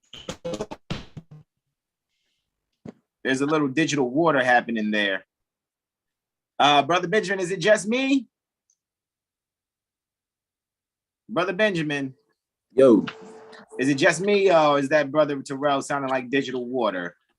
You just sounded like digital water just then, but I'm not sure if it's you, but your voice made it like digital the first thing you said. Really? It's me too? All right, Brother Terrell's back though. I see his picture and everything. Go ahead, Brother Terrell. You clear now. Islam. Can you hear me? Yes, you're perfect now. Islam. What was I saying? Creative literary arts, and be open to constructive criticism so it can help you, better your creativity. That was basically what I said. Yeah. Got you. All right, to add to your wisdom for Pentecost. See, I know it has a few entries here, and we're here. I want you guys to see we're at page 737 out of 1054. So we'll come back to 737. We're reading the Metaphysical Bible Dictionary by Charles Fillmore here, right? So let's go back to page 737, shall we? And go and read there on Pentecost, right? All right, and we're not going to, I really just want to bring up the metaphysical. So it gets into the metaphysical at the bottom, right? Because metaphysical is the science pertaining to being. Now you guys can go, those of you that are part of Prophet Noble Drew Ali University, you have access to our library, guys. So you have access to the Metaphysical Bible Dictionary as well. If you're not part of Prophet Noble Drew Ali University, guys, you know how to do so. Just go to Instagram. Go to our Instagram at 7HealStar, guys, and click the link tree. And you go to click the link tree in the bio at 7HealStar's Instagram. You will see a means to click for Prophet Noble Drew Ali University, guys, and just ask for permission to enter. Make sure you have a Gmail account. It'll always be best that way. However, we'll see what other emails work. And that's how you will gain access. So metaphysical, the metaphysical terminology or the metaphysical denotation for Pentecost is right there at the bottom. All righty. Metaphysical, the meaning pertaining to the quote day of Pentecost, and quote is that in the unfoldment pertaining to the breath descended, the spiritual, right? The descended breath mind, the spiritual mind. There are periods when the ideas that we have meditated on and accepted as true now spring forth into consciousness, becoming living realities in our life instead of mere mental concepts. I think you should read that again. Oh, I will read, because most people might think Pentecost is something where you just go into a building, bang tambourines, and run around and fall on the floor and have people wave paper fans attached to really elaborate ice cream sticks. Ice cream pop sticks and shit, and it's like, and then somebody pimp. No, I mean, I'm just saying that may be what you do on your Pentecost. Jesus, oh Jesus. What I'm saying is, metaphysical. The meaning of the quote, right? The meaning of the quote day of Pentecost, end quote, is that in the unfoldment pertaining to the breath descended mind, the spiritual mind, there are periods when the ideas that we have meditated on, not somebody just told us, not somebody we just heard just 2 seconds ago. No, we've meditated on this and accepted it's true. Those things there, now they're springing forth. Now they're springing forth into consciousness, becoming living realities. Living realities. Living realities in our life instead of mere mental masturbation conversations. Thank you, sir. Yeah, I know. I knew where you wanted me to go, bro. So, and I'm gonna go. And you know, I don't hold back. You know what I'm saying? Is it this way? Should I do some? Please be patient with me. God is not through with me yet. Whoa. Is that Albertina Walker enough for you? Can you Albertina walk it out and clearly see that this here is why we should be having not just Bible study, yet metaphysical Bible study, because more science is for all those who love Jesus. However, we're not going to love Jesus in a dogmatic idiot fashion. And that's why we're bringing you to metaphysics, because this is the science pertaining to being, the science pertaining to ultimate reality. And do we not see living realities within the metaphysical denotation for Pentecost? Is this the part where we supposed to like fire up the organ and pass the collection plate? Bim, bim, bim. You know what I'm saying? I'm just asking. I'm not being mean. I'm not making any negative assertions towards any organizations that may conduct themselves thus. However, we're making sure that the people are clear on what Pentecost actually is, not what it's believed to be. That's good, right? That's clear, right?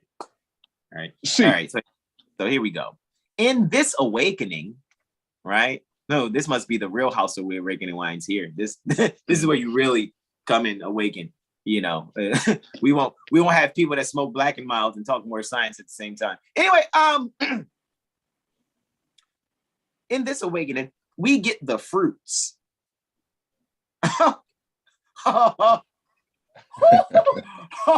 Hey man, we get the fruits. Not the root, not the branches, not the bark and shit, not a couple of leaves. We get the fruits pertaining to the ideas that we have planted in our minds. See, that's the Garden of Eden right there. Garden of Delight. If you can really see, Adam and Eve, that's inside of you, Osmosis Jones. See, what you need to comprehend is metaphysics is the movie Osmosis Jones. They just put it in a way where they made Bill Murray be this disgusting zookeeper, and then Chris Rock is playing this fucking amoeba or some shit. Mm-hmm. However, if you really can comprehend what's going on, actually, this is metaphysics that's taking place. And what metaphysics does, okay, when you're really doing real, sincere astromasonics, you're making sure that as above, so below is pertaining to not only your divine constitution, pertaining to where the astrology lays for you and your tropic genethliacal figure just starting, or your sidereal figure, however you may do this, or you have an Eastern chart, East Indian, however, it doesn't matter. The point that needs to be known is metaphysics also pertains to your endocrine system. This is why we need to vibrate properly by the things we intake also. Mm-hmm. Making sure our breath descended mind. That's why breathing is important. Spiritual means breath descended. All right, moving forward. In this awakening, we get the fruits out of the ideas that we have planted in our minds. Woo! That means they was planted on fertile ground. Remember the parable of the sower, and he threw seeds, and there were seeds that landed on fertile land, but there were some seeds that landed on the wayside where it didn't get much sun, and then there was by the stony briar patch area where it was too much fucking sun and not enough water, and they grew up amongst thorns.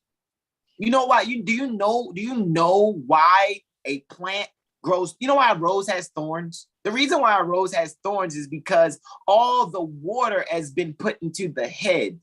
So all the leaves that do not maintain moisture thus become known as thorns.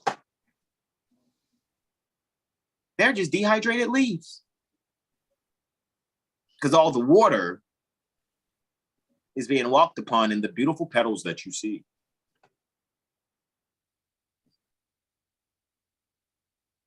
We have escaped from darkness. Egypt, everybody want to be Egyptian and shit. You want to be, you know what I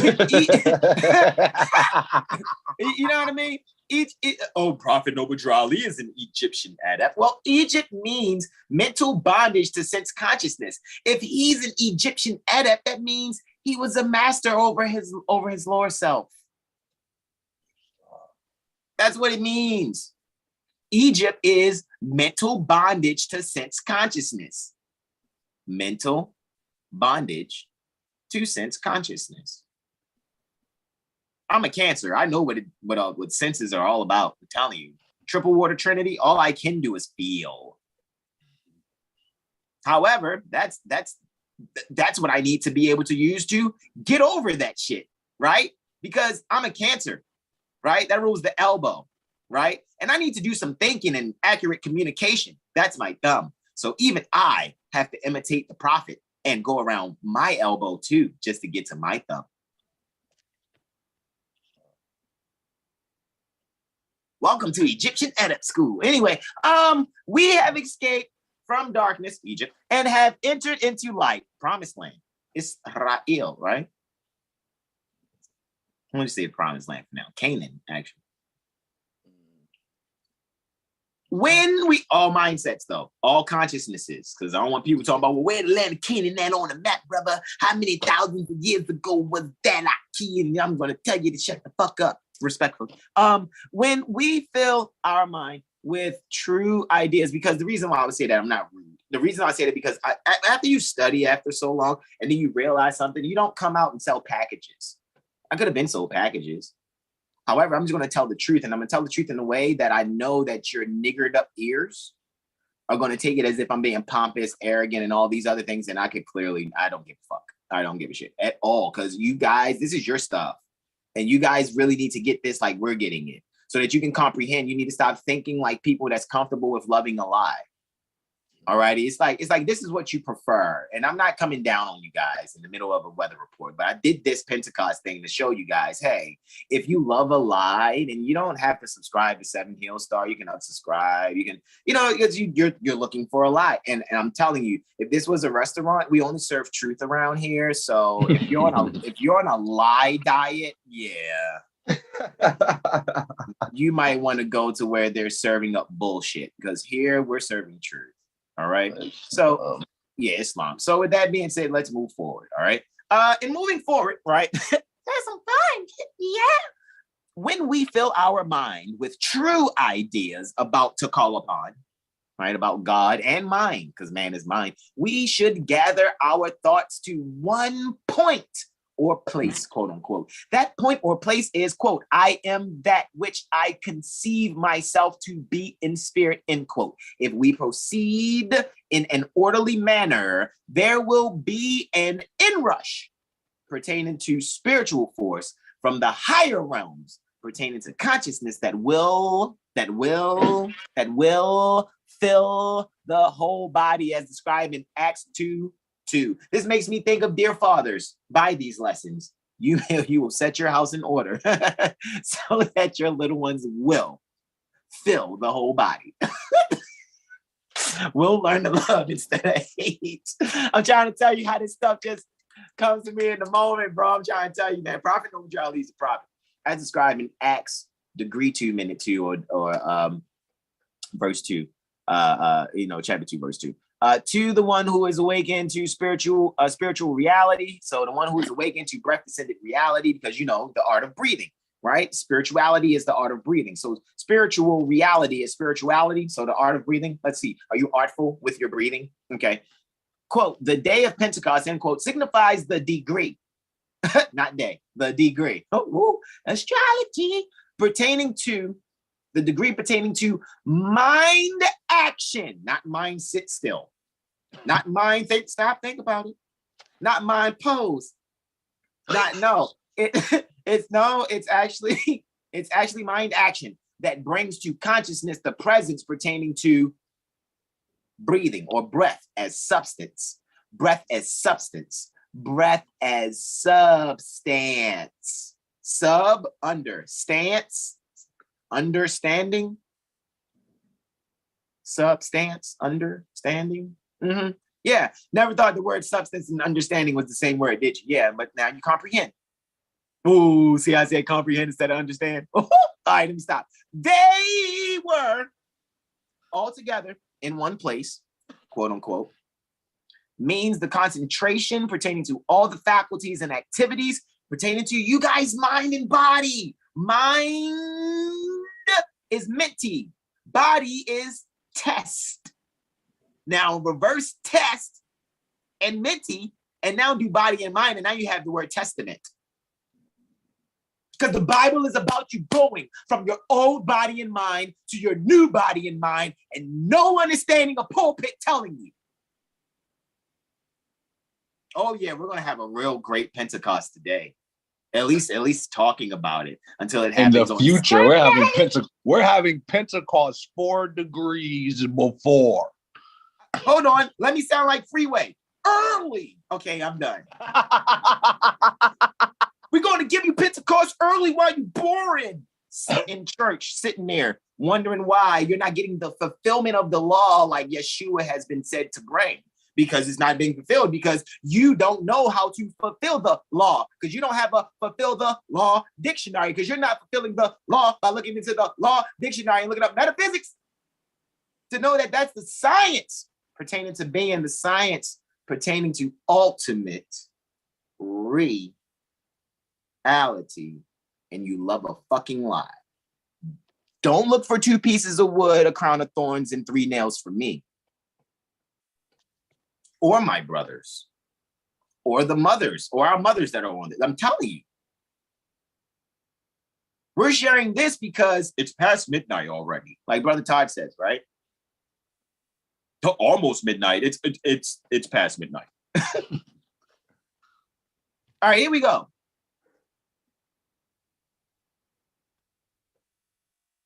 They were all together in one place, right? We read all of that, right?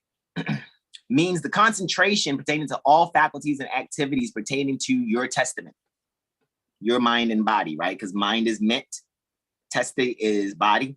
So your testament in acknowledgement and praise, in acknowledgement, and you got to recognize yourself. You know, even in acknowledgement and praise pertaining to the spirit is declare and proclaim your nationality. Oh, you stretching it now, brother. Am I? Because you're coming from Kiwi liter mortuus. Kiwi liter mortuus means you're dead in the view of the law. Now you're being resurrected. Oh, Jesus. Look again. Am I supposed to pass a collection plate yet? I didn't get that lesson in Moor science. Play the organ past the collection plate when you hit a high note. And I'm not disrespecting organizations that do that. I'm only bringing things into perspective. Respectfully. All right. So let's have some fun here. All right. And let's continue. The result pertaining to this concentration is that the ordinary thinking man and thinking mind, right? The ordinary thinking mind, conscious mind, and the superconscious mind, which is the perfect Christ mind. What's the perfect Christ mind? Superconscious mind. Man, goodness gracious, you're a genius, bro. Blend and they got a fucking blend. Look at this. Sounds like some. Oh, I like the way that you sing. Is it unity you speak of? Girl, I love the way that you really hear. Some sex going on in the mind there, right? Not being vulgar, just showing you guys what the coition is in your mind. The immaculate conception, which is how Jesus is born. You see how it's all inside you? This is Masonry. Sun is in Mary's womb. The word masonry shows the sun in Mary's womb because M-A and R-Y on each side of the sun. Oh yeah, we're not holding back. We're just going to tell you what it is. This is what your pastor should have been told you, your bishop. Oh, Reverend Pickfoot ain't never, you don't know about, I don't want to hear that. I don't want to hear it, especially if he's a Mason. You were supposed to go after this and tell your family, but you got a 501c3 agreement.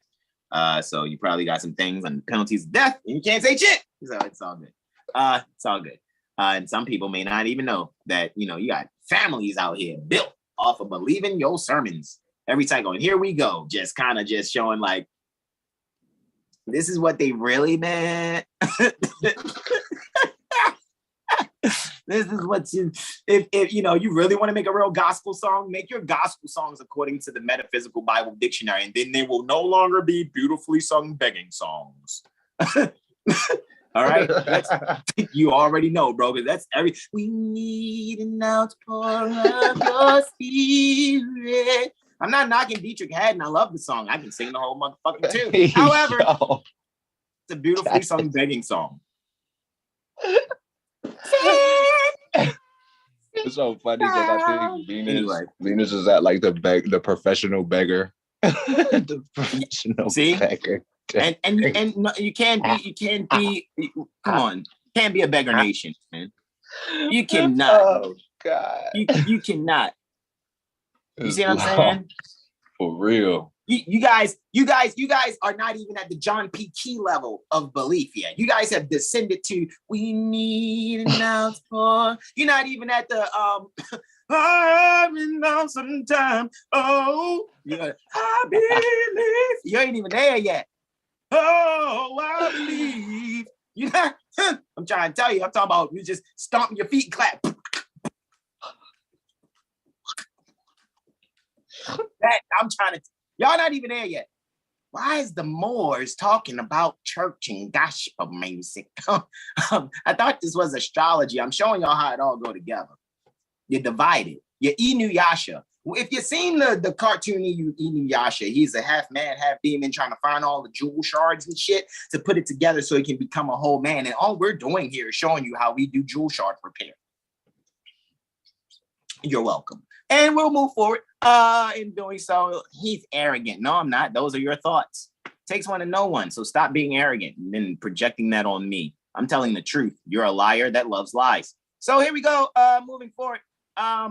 The result of this concentration is that the ordinary thinking mind, conscious mind, and the superconscious mind, perfect Christ mind, blend, and there is a descent pertaining to, like descended from, descent pertaining to breath descended energies in the body. Quote, it filled all the house. What's the house? Your body.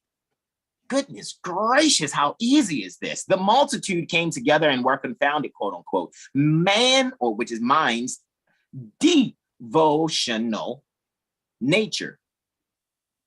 Instead of calling it a habit, let's change habit to devotional. So mind's devotional nature often lifts him in consciousness until he realizes within himself, oh, you got to go east, buddy, within, right? Himself, the urge pertaining to breath for expression. That's proper person breath too, because that's a capital S. So spirit, capital S in spirit.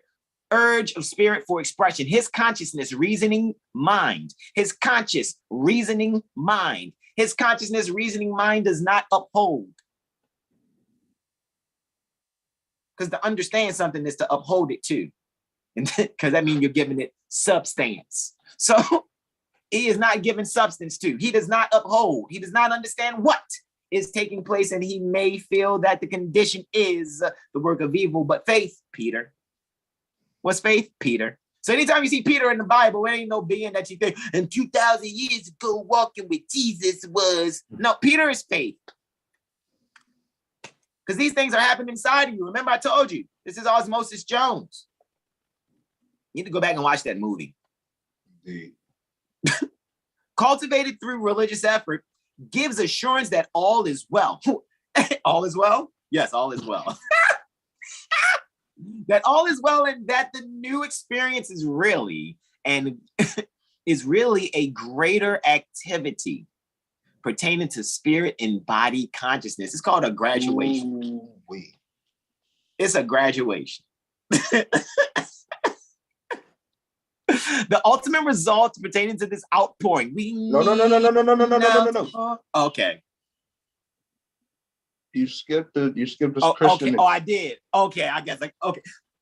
Christian experience shows that a habit of believer supplication. That's what prayer is. Believer supplication. That's level 1. So Christian experience shows that a habit, right? Because didn't I say devotional instead of saying habit? See how already habit followed? That's because you know the book, brother. No, I know the spirit. Because I am living truth. All the living truth in the house say, yeah. Yeah. You know what I'm saying? It's a lot of living truth here. It's many of us. All right. So with that being said, all right. So let's move forward.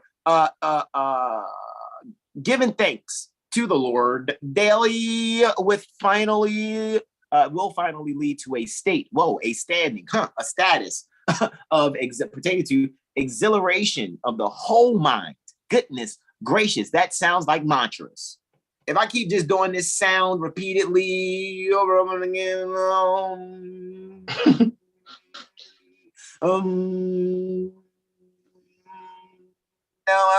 Now I lay me down to sleep. You know what I'm saying? Like that joint. I pray my love, my soul to keep. Anyway, if I'm gonna stop. I'm not gonna Aaron Hall it all the way here. So with that being said, moving forward, we can clearly see that the exhilaration pertaining to the whole mind, similar to that produced by wine on the day of Pentecost, the spiritually exhilarated disciples were taught to be filled with the new wine. Whoa. Quote unquote. This stimulant pertaining to spirit builds up the mind and the body instead of tearing them down. However, and each day adds some new joy. So obviously there are some sounds that you can do. Some people think, oh, prayer. Some people don't use prayer. Some people use mantras. Same concept. There is a sound being utilized to assist in spiritual augmentation and ascension. Period. Do not make it complicated. Stop trying to be all Afrocentric and shit. Ooh, I got crystals wrapped in copper this way and shit. Okay, I hear you. Can't even get your way out of a paper bag, a wet one. Talking about, I'm stuck in here. Okay. The ultimate result. Am I there yet? Am I there yet? Yes. The ultimate result pertaining to this outpouring of the Spirit. I'm gonna stop. Okay. The ultimate result of this outpouring pertaining to the Spirit is that the disciples, those faculties pertaining to our mind, because that's what all disciples are. The faculties pertaining to our mind receive new power to express bullshit, right? That's what it says, right? It says it express falsehood. Is that what it says? Is that what it says, Brother Jack? It does not. Oh, okay. Okay. Express. That says truth there. That says truth. Oh, it says truth. Whoa. Okay. Express truth, which means speak with other tongues. Goodness gracious. So speaking in tongues is telling the truth. Did we just telling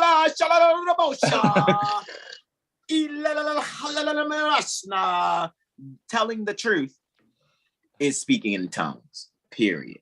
That's it. That's all. Speaking in tongues is not that's not what it is. Stop it. Stop it. You seem like you miss saying goo goo gaga. That's all that is. Stop the dumb stuff. Yeah, stop the dumb shit, bro. So you don't want to be Moors, huh? They just want to keep being idiots. Dirty. All right. So with that being said, right? What's speaking in tongues again? So you got to go in the upper room. When you went up in the upper room and you started speaking tongues, that means it was the truth. Speaking in tongues is telling the fucking truth. Bro, we speak in tongues every day. Mm-hmm. You know, there are people that are my loved ones that think they're Christians. I know they don't speak in tongues because it's hard for them to tell the truth. Because they think they actually have a relationship with some sky daddy, some imaginary buddy. Some people be too old for imaginary friends. I'm not knocking people. I'm just saying, like, it's kind of old for imaginary friends, you know, time to put away that old thinking, that old mind and body, that Old Testament, and come into your New Testament. And I'm not knocking the books, Old Testament and New Testament. I am showing the astro-Masonic fact above the poetic fiction in order for us to thrive for ourselves when we go within. All righty. So the power. So now you got this new power to express truth, which is speaking in tongues, and you are to go forth proclaiming the salvation pertaining to the constellations and call upon and give the calling upons of reading how the Hebrews, you know, transit through the constellation, because Hebrews are planets and not people with karaoke machines reading the Bible out loud. All right. So with that being said, through Christ. All right. So, and go forth proclaiming the salvation pertaining to God through Christ until the whole mind is renewed and regenerated. Hey, Scorpio. The day pertaining to Pentecost, quote unquote, signifies a gathering pertaining to spiritual powers for the purpose pertaining to harvesting the first fruits pertaining to the spirit. Otherwise, a dedicating pertaining to these new forces pertaining to spirit to unselfish service, like we do every Monday, Wednesday, and Friday. But I'm not going to say it like that. You know, we just continue and look for the bestest in others and give the bestest enough and give love without looking for love in return. However, I'm going to point things out. Like if it's barking and if it wags its tail and wants to bury a bone, I'm like, hey, y'all see that dog right there? You see that canine? You're not just going to be like, oh, it's so cute. No, call it what it is. It's a canine. It's a dog. It's something of that sort. It's a lupus. It's a wolf. Whatever. Stop saying it's cute.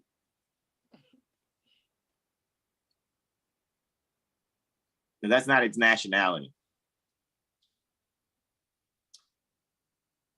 The day pertaining to Pentecost, quote unquote, signifies a gathering pertaining to spiritual powers for the purpose of harvesting the first fruits of spirit. Otherwise, a dedicating of these new forces of spirit to unselfish service in the vineyard pertaining to the Lord, which is your higher self. Spirit always manifests according to the measure pertaining to our faith and trust. Wow. When our people thoughts, wow, what are people? What's our people? When you see our people in the Bible, what's that? I wonder if it's thoughts. Muy interesante. And so if I can get you to thinking. Ooh. So when people talk about like at the upper chamber or something? Hold on. They want to go out and save a nation. Dan, can you see why Prophet Noble Drew Ali said, I gave you everything it takes to save a nation. Now take it and save yourself, because your nation are your thoughts. Goodness gracious. Immaculate conception again. April Fools again. Immaculate concepts again. But people don't want to think. People don't want to read. They would much rather have people tell them what to do, where to be. That's not us. That's not 7HealStar Astrology Firm. Sorry, not sorry. Indeed. When our people thoughts are gathered in the upper chamber, in the upper room, a place pertaining to higher spiritual understanding, spiritual substance, spiritual upholding, and are unified in thought and purpose. That's prayer. Thought and purpose is prayer. Not, now I lay me down to sleep. No, that's not a prayer. That's not a prayer. Lord, if yea, though I walk through the valley of shadow of death, I fear. That's not a prayer. A prayer is thought and purpose. The way pertaining to the Lord is made straight. Sounds like a square. Straight, draw straight lines. A rule, 24-inch rule, straight lines or square, right? Do straight lines with those. So here we go. We receive the gift of gifts. Wow. That's like the creme de la creme. We receive the gifts pertaining to gifts. The baptism. Goodness gracious, there's the water. We're washing our minds now. There's the baptism, right? Pertaining to the whole entire breath. That's what Holy Spirit is. Whole entire breath. You guys need to get back to your breathing. See, the thing is, you look at it in the East as yoga and people chanting and drawing dots on their head. That's the same thing that's in the Bible. You guys are just not recognizing it because you have anthropomorphized these events and faculties that occur within, period. So guys, get out of fucking la la land, grow the fuck up, all righty? Because this is not hard. These are just words. Oh, look, Pennywell deals with the pineal gland. Really, when you go and look up pineal, it's going to deal with pineal gland. Oh, look, there's people again. I know. I know. Tribe of Benjamin. Anyway, let's continue. Yeah, I know, right? Shout out to Brother Benjamin. So let me stop my screen share here, guys. We had some fun on that little segue there. Back to brother Terrell Tamari Bay. Actually, we are. Oh yeah, that was that void moon. So that void moon is gonna last for 7 hours and 10 minutes. So you're gonna chill out. 7 hours and 10 minutes. Hold on, let me bring brother Terrell back in. Hit okay. Hold on, bro. Let me bring you back in, brother Terrell. Let me add you to the spotlight. Now you're gonna be at the lower corner, but it's all good, man. We all here. All right. All right. So with that being said, I just made a mistake and wrong one. All right, let's do this one. All right, so screen share. Right. Benjamin, you are that face you just made. What? Talk about brother Benjamin. Yeah, he was like, he made this. No, I was changing it. So it's like, I was running on pants. Oh wow. Changing it like slide out. Never mind that. Yeah, but that's you though, bro. You might as well, you know what I mean? Yeah. Right. Oh wow. This is a super 6 ingress. 6. Okay, I yield. We yield to you, beloved brother Islam. All right, yeah.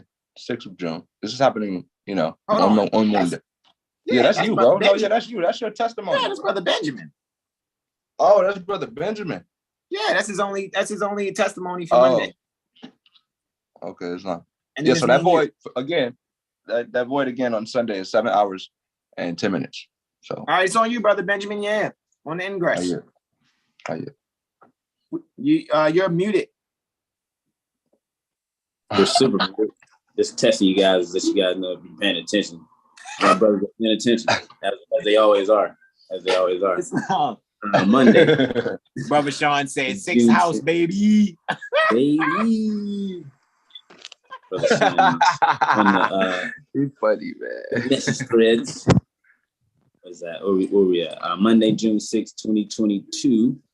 With 200 hours and 21 minutes and 36 seconds, the day of the sun and the hour of Jupiter. And on the rise for my Baltimore people, 5 degrees Aries, 48 minutes. And the ruler of that sign is in the 1st house, home in Mars, which is the ruler of Aries in its own sign at 9 degrees Aries, 7 minutes, conjunct that Chiron there. I didn't do sunrise today, did I? I went straight to Luna ingressing. Yeah, sunrise was at 5:45, bro. I yield. Go ahead. Islam. I should be looking at the calendar as well. Yeah, there we go. We were speaking about the Chiron and the Mars there conjunct the 1st house. So you be careful not to poke yourself in the face or anything like that. Not to be doom and gloom, but that's a real thing as far as like physical, the physical body go. That's the 1st house. That's the body. That's the head, and the Aries is the head, and Mars is sharp things and moving in direct places, kind of like a running back. Very short, quick movements. So make sure on your short, quick movements that you're being careful as you can be. But not to go on about that, we're here to speak about the moon ingressing Virgo there in the 6th house, where the little pale hand there is on at 0 degrees Virgo, 0 minutes. That is being ruled by Mercury, and Mercury is in Taurus there in the 2nd house, but that is being ruled by Venus. So Venus is in the 1st house in Taurus, 10 degrees, Taurus, 10 minutes. So the moon is being ruled by Venus because Mercury rules over Virgo, but Mercury is in the sign that Venus rules. So overall, this Virgo energy has some values tied to it. So we're going to be looking for some service and pertaining to our values and how to communicate that. And it seems to be the theme of this getting service, mothers and home, So let's get to it. The moon transgresses from the fixed sign Leo to the mutable sign of Virgo, ruled by Mercury in Taurus. I give testimony to the moon now in Virgo. 0 degrees, 0 minutes being ruled by Mercury, which is being ruled by Venus. So Venus is having say-so over Lunar in the 6th house of service in search of help pertaining to organizing the home, the financials, with Mercury being direct now and and square to the moon. Be careful on how you use your words and don't offend anyone, so you can't get the proper assistance that you're in search of, or be combative and not wanting to hear what you want to hear. You know what I mean? So sometimes you need to hear what you don't need to hear, that you don't want to hear, to get the results that you need. You know what I'm saying? Because, you know, medicine isn't always the best tasting thing, but it's good for you. You know what I'm saying? So right here, just searching for some organizing, some assistance in organizing your home and organizing the values of the financials pertaining to that home, because you have Mercury there in the second house of finances, you know, but you're talking about, I guess, self finances right now. So pertaining to yourself, because Venus in the first house. So I guess you want things for yourself in your home right now, things that you feel you need as an individual right here, with the energy being in the first and second houses and the moon being alone. So this is what I see, a person being alone, searching for help, you know, and it seems like all hope is lost, and it's just beginning with the moon in just the beginning degrees of Virgo. So the search for service has just begun, although they seem to be communicating and search for those values with the Venus in 10 degrees and Mercury in 26 degrees. So as they've been traveling through those signs that they're in for a while, but the moon now is just now in its sign. So it had to move signs to get, you know, a different type of help. So in Leo, it was fixed in what it wanted to do, but now it moved to Virgo to, you know, spread its wings, you know, and get some assistance from Mercury and not some assistance from the sun. You know, the sun kind of kicks the door down. You know, when the sun's out, you can't see nothing but the sun, which isn't bad. You know, you just got to know when to use that type of authority. You know, sometimes you have to digress and chop down and go to multiple different avenues for service and not just one. And I say that because Mercury and Virgo are, you know, organizing and tactical. You know, the sun would only see one way because it's fixed, and this is mutable. So you need more options. And just to end this up, basically take your time and explore all your options and make sure all those options that you do choose, you take something good out of them. Don't just do a whole lot of nothing. Make sure that all you do, you get something out of it. You know what I'm saying? Don't be a warrior without a cause, so to speak. Don't let this worry, quote unquote, with, you know, it being in the sixth house. I'm not saying doom and gloom, but you want some type of help, some type of service. And this illness could be, you know, a mental one and not like a physical. You know, you can be mentally ill about your situation. It can have you, you know, mental glue in the brain almost. You know, so right here, you know, it'll take time. It'll pass over. Like I said, the moon changes sign a good bit. So just take advantage of this Virgo energy and this mutable energy right here. And exhaust yourself wisely. And I yield for the moon ingressing into Virgo. Sixth house, baby. Yeah, I wanted to add to your wisdom. Like, yeah, even when you got the, you was like, okay, it's ruled by Mercury. I was like, the sun is the dispositor for the sixth house. However, you were spot on, because still the sun is under Mercury's dispositorship. So yes, technically Mercury was still is dispositing for third and sixth house during this lunar ingress into Virgo. That's why if you saw for a second, I was like circling here and I was like, but you know what? I see, like, yeah, it was still spot on, because Mercury is still dispositing for the sun, dispositing for the sixth house for lunar ingress there. So it's definitely spot on. The final dispositor, of course, is Mars, because for the moon, sun's dispositing for the sun, Mercury's dispositing for Mercury, Venus is dispositing, and for Venus being in the first, Mars is dispositing. So Mars is having like its say-so here, doing its ascension here at Mars rise. This is obviously, you know, a Mars rise that is eventually taking place while Jupiter's ascending along with Neptune. And of course, that is already on its way. Alrighty, so yeah, that was perfect. I yield the floor to me, actually. So thank you, brother, brother Benjamin. So I'm going to minimize this and look at what's next there. We have a sunrise at about 0500. Those 545s are sitting real still, bro. It was 0:45 from the 5th to the 10th. Pretty sure it's just different amount of seconds that's, you know, going down. So 0545 minutes and 13 seconds for the 6th June 2022 on Moon Day. Ilawa Gabriel. as my brothers have been telling you guys, this is the day of the sun. I know, but I thought it was moon day. Well, the sun hasn't gone above the horizon yet. So it's still technically the day pertaining to the sun. However, it's the hour pertaining to the moon, right? Looky, looky, astro cookies, which means, you know, I guess that's kind of odd, but, you know, it is what it is. Because usually whatever the first hour is, which is the moon hour, it's like, if that's the moon hour, then it should be moon day already. But again, these are why, you know, when you see softwares and technical things like that, that's why I love the fact that we really do not rely on our softwares as much as we know how to rely on the mathematics, alrighty, overall. So with that being said, we have sunrise at 15 degrees, Gemini, 41 minutes there, alrighty. You have the solar ascendant conjunction there, alrighty. And of course, as always, we have Mercury ascending right along with it on the rise, right? And so we can actually see that, guys, we're just really bringing our people their values, right? Because communication and thinking, right? Your thoughts are people metaphysically. So we're bringing people values. Some valuable thinking is happening here with self-discipline, right? 12th house is your self-discipline. So let's isolate those thoughts. Let's isolate some valuable thoughts and really make things sin for ourselves so that we have our heart on the same page with our thoughts, all right? Because that's soul transiting Gemini. With that being said, I'm going to go into, all righty.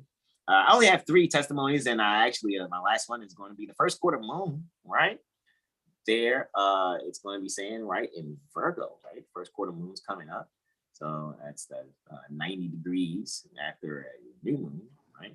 Moon transiting 90 degrees away from where it was the new moon, all righty, from the sun. All right, so let's do that. Let's bring up my first lunar Venusian trine I have here. I have a lunar Venusian trine. Look at that on the 7th. Lunar Venusian trine. All right. All right, so with my lunar Venusian trine here, I think it's happening previous to sunrise. So let me go and hit that previous button there. And that's looking like that's incorrect. So let me move this. Let's go forward here. Uno, dos. All right, there we go. All right, hit the button one too many times. So we have 100 hours, 5 minutes, and 19 seconds, right? For the 7th of June, 2022 on a Tuesday, right? All right, so on Eloah Hamael or Eloah Zamael, all right? Still saying it's moon day, even though we know it's a Mars day, right? But it's happening, right, before sunrise. Looky, astro cookie. So here we go for that Tuesday, all right? Make sure I'm looking at this properly, right? Am I looking at all this properly? Am I doing this right? Let's see. Was that sunrise off the day before? Because it was the 7th I was looking at, right? Or the 6th. Let's see. Let's double check one more time. You guys know I'm very anal retentive. If I think I made a mistake, I'll go back. Like, hold on, let me see something real quick. All right. Let's do the previous sunrise. Let's do the one that's next. For the 7th. Touche. It's the 16th. So I still was reading Brother Benjamin's, right? So I have, and I was telling you moon day, right? I said all of that to point this out. This is what we're pointing out actually. So it's the hour of Jupiter, right? Day of the moon, which means we're not even at the Mars hour or the Mars day portion yet, right? Which is where we're supposed to be coming because it says next hour, right? So I wanted to kind of point that out, guys. So as I'm sitting there, I was given for the 6th. I'm here on the 7th. So let me go and backtrack for the record because I can notice when I make a mistake, point it out, and then go back and correct it. Because we also work on here at 7HealStar not being full of fucking pride and being able to recognize, hold on, I think I had a little faux pas there. And let's go and rewind and go and show here. I'm actually doing Tuesday, right? So Eloah Hamael, right? 7th June 2022, 0545 minutes there, guys. We have this. We know this is the day of Mars, pertaining to Mars. However, the sun has not crossed the threshold yet, pertaining to the ascendant. So 16 degrees, Gemini, 39 minutes. All right, is really what I'm really doing, right? Instead of repeating Brother Benjamin there. All righty, so this is the day pertaining to the moon at this particular moment. hour of Jupiter, just finishing it up before it goes into Mars day, Mars hour here, right? So with that being said, guys, now, as I said, we have a Venusian, a lunar Venusian harmony here. And it's happening previous to sunrise, right? 0, 5 minutes, 19 seconds thereafter, right? So now let's look at this trine lunas here at 11 degrees Virgo, 14 minutes, and Venus, 11 degrees Taurus, 14 minutes. This is a third house, seventh house type energy, 1, 2, 3, 4, 5 houses away from the third, the seventh is. So we're kind of having an underlying theme pertaining to children, recreation. Alrighty, it's clearly nighttime here. It's actually on its way to, well, as you can see, it's 5 minutes past midnight, and it's moon set. So guys, we can really see there's a very strong possibility if women in their chart, any women out there that have the sun and the moon squaring in their natal chart, if you have this lunar natal phase like this, or your natal lunar phase is a first quarter moon, you will be able to conceive with no problem. Me being an astrologer, according to my studies thus far, a woman actually takes the moon aspect to the sun. So the moon's aspect to the sun in her chart is how she conceives. So guys, this is for those of you that have, you know, moon square soul, or solar lunar square, like this one that's culminating. Just kind of wanted to let you know that also. However, where is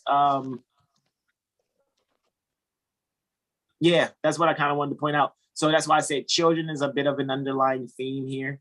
Honestly, I really do kind of see that when it comes to communicating to your loved one, that whom you may have a fated relationship with of some sort.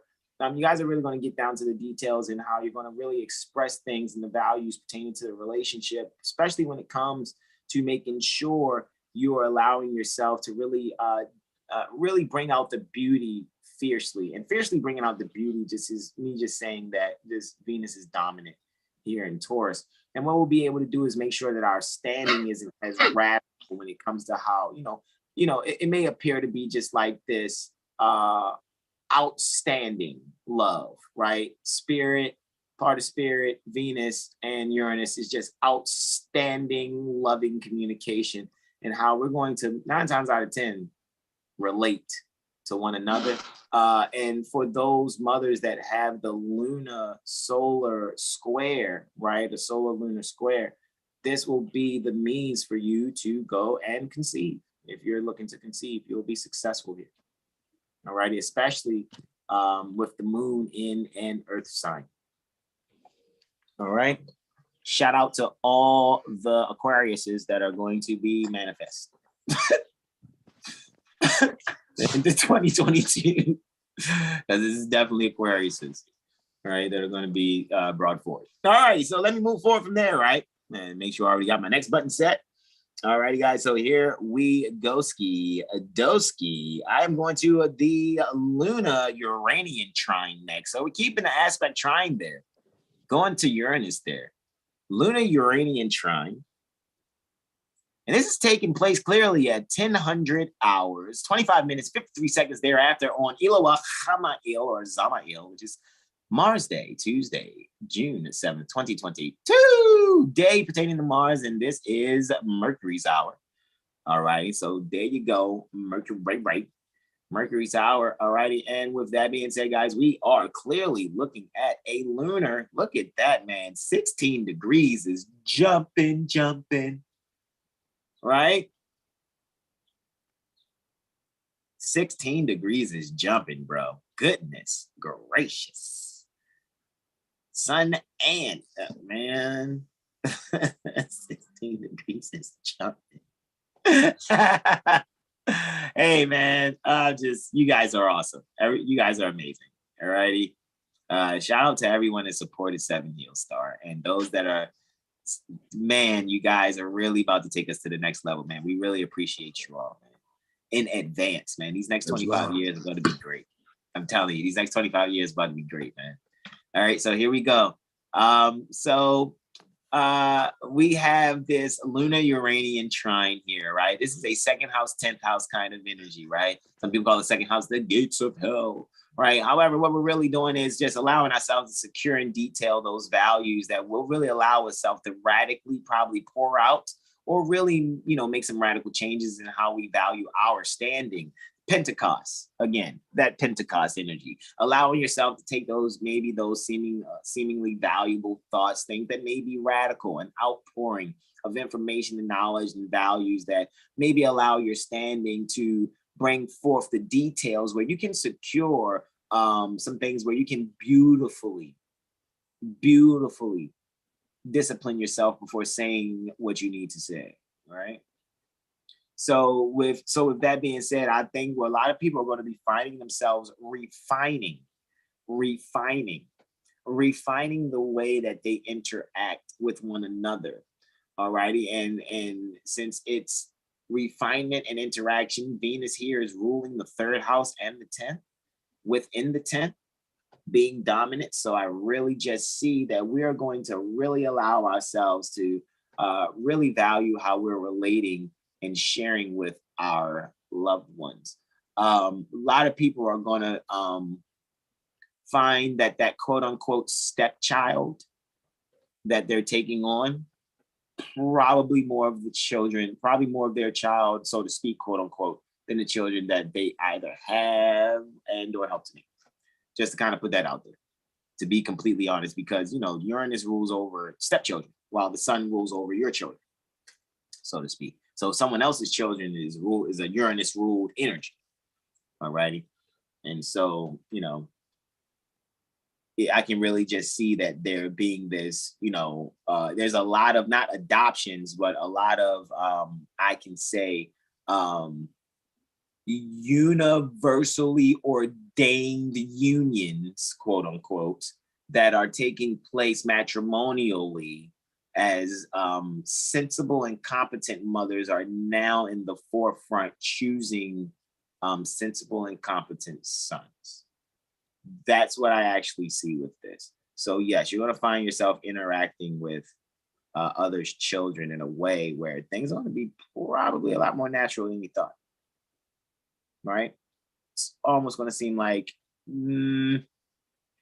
this is almost like family swap. I didn't want to say that, but goodness gracious, because I'm not about wife swapping or family swapping. I don't promote that at all or condone it.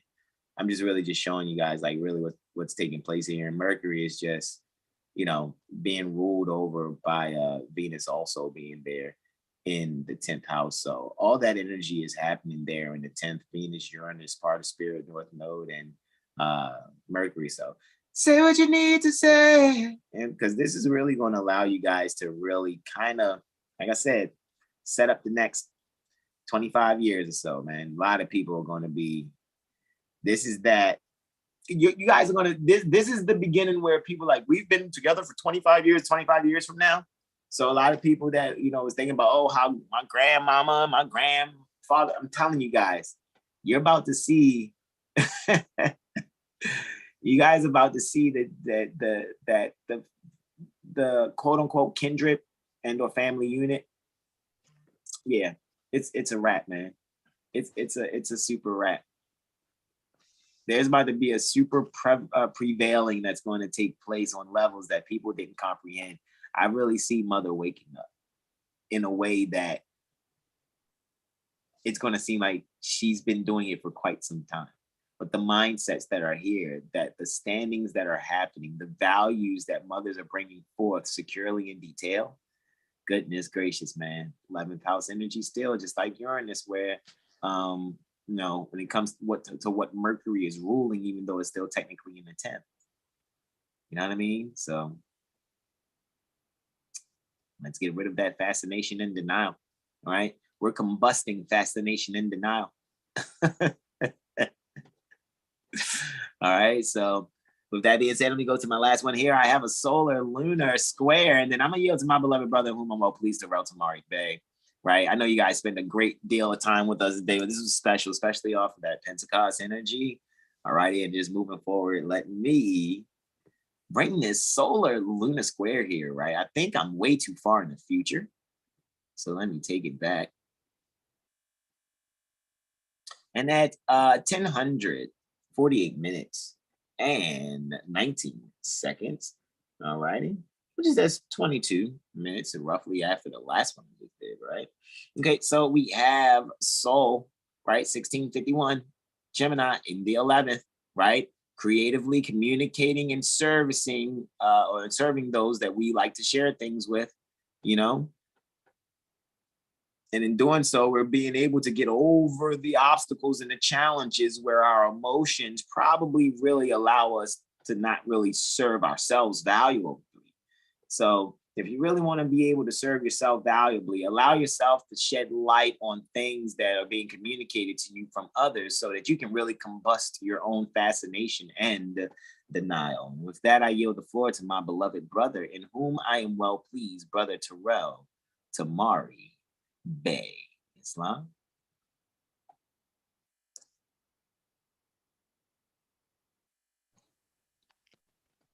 You can hear me?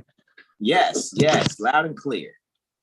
All right. 8th of June, 1442. You could say 2022, as we let you know. So the sun is at 17 degrees 36 minutes, Gemini, and sunrise is 544 minutes now. We went off that 45, huh? I got like four testimonies here. All right, so yeah, really just here on this day, on Wednesday, you really just be preparing yourself for your weather report. How about that? Yeah. And watch last cycle. Well, yeah, this cycle's report, so you can be ahead of time.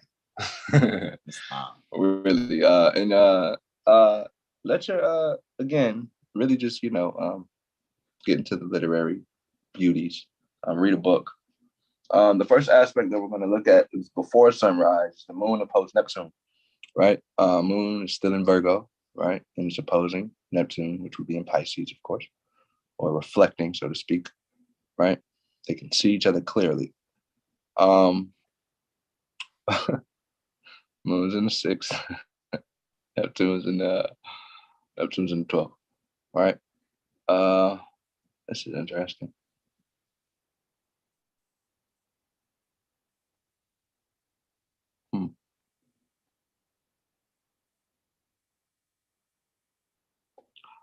Yeah, so this is really just that whole those dreams from on high really just making sense now, so to speak.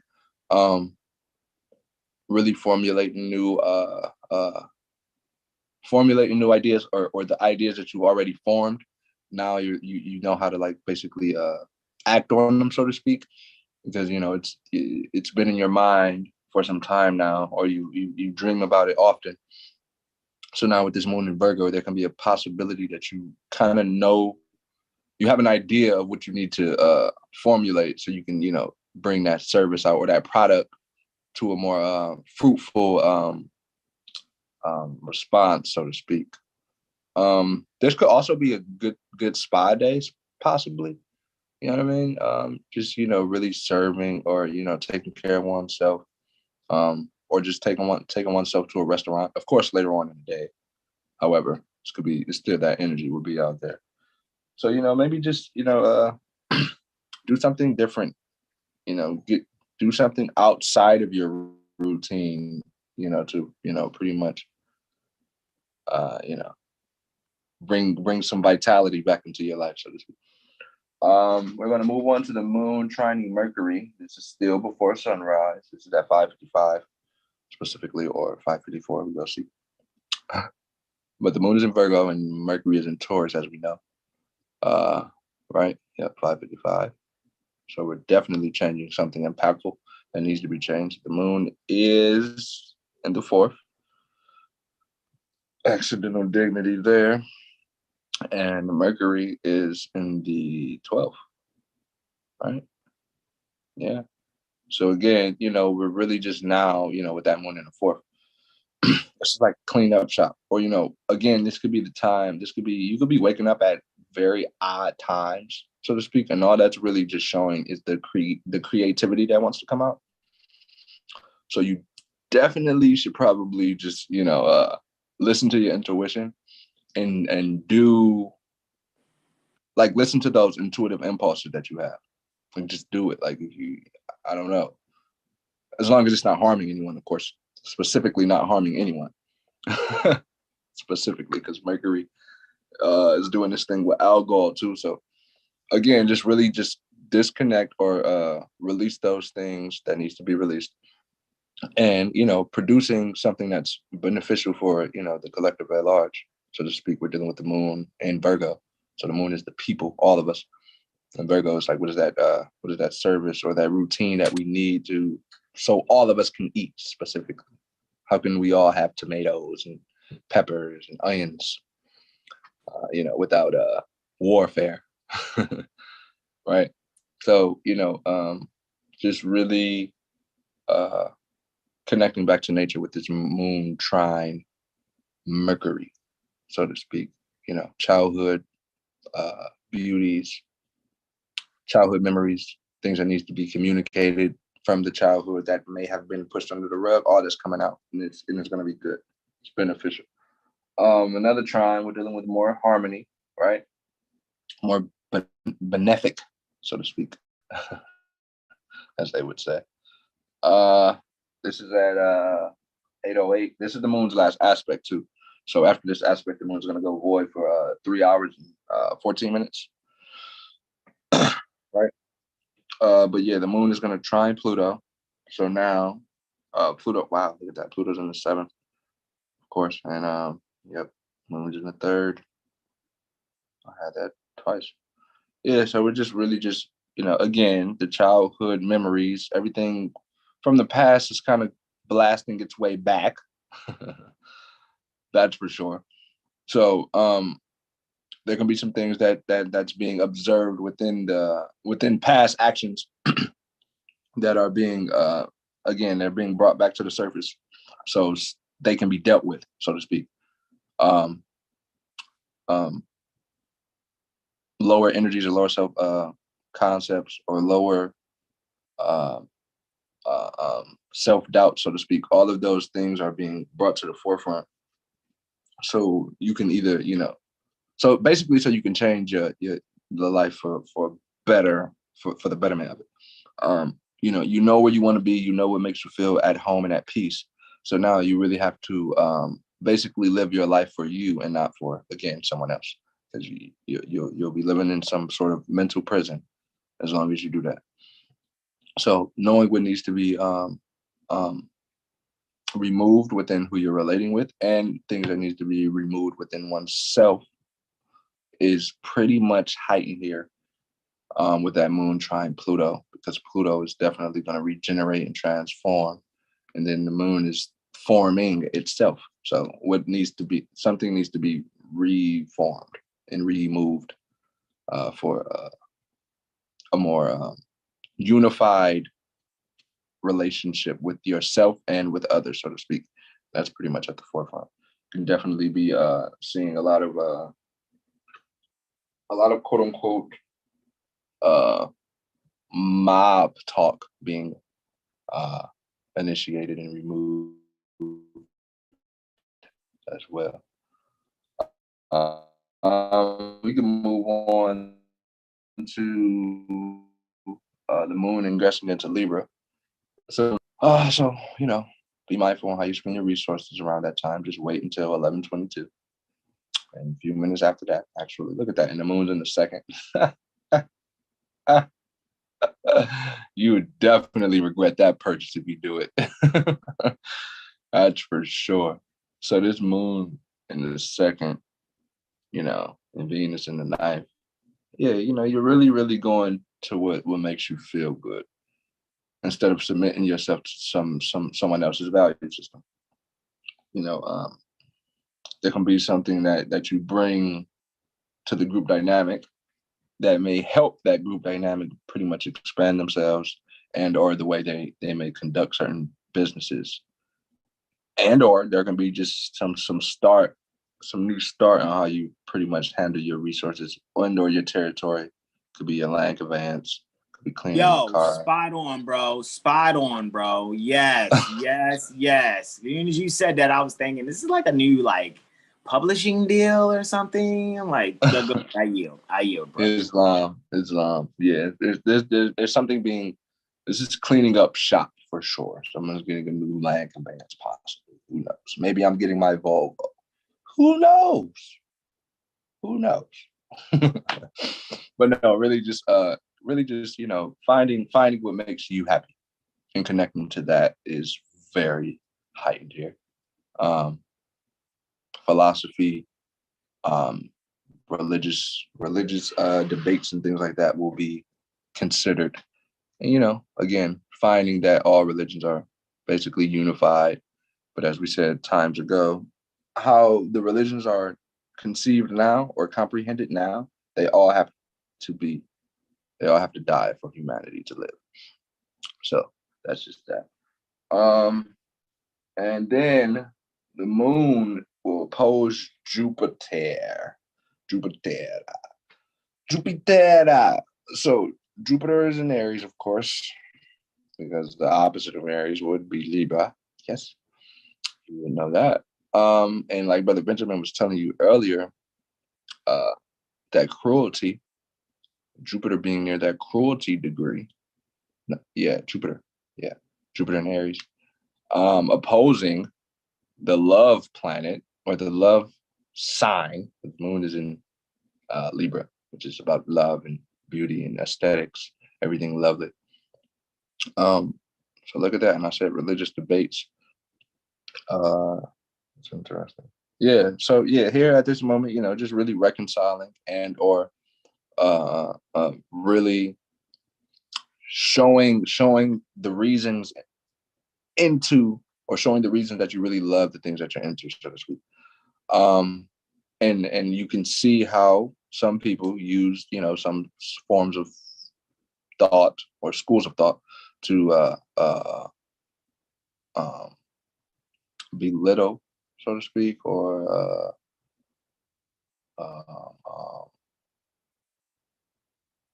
what's the word?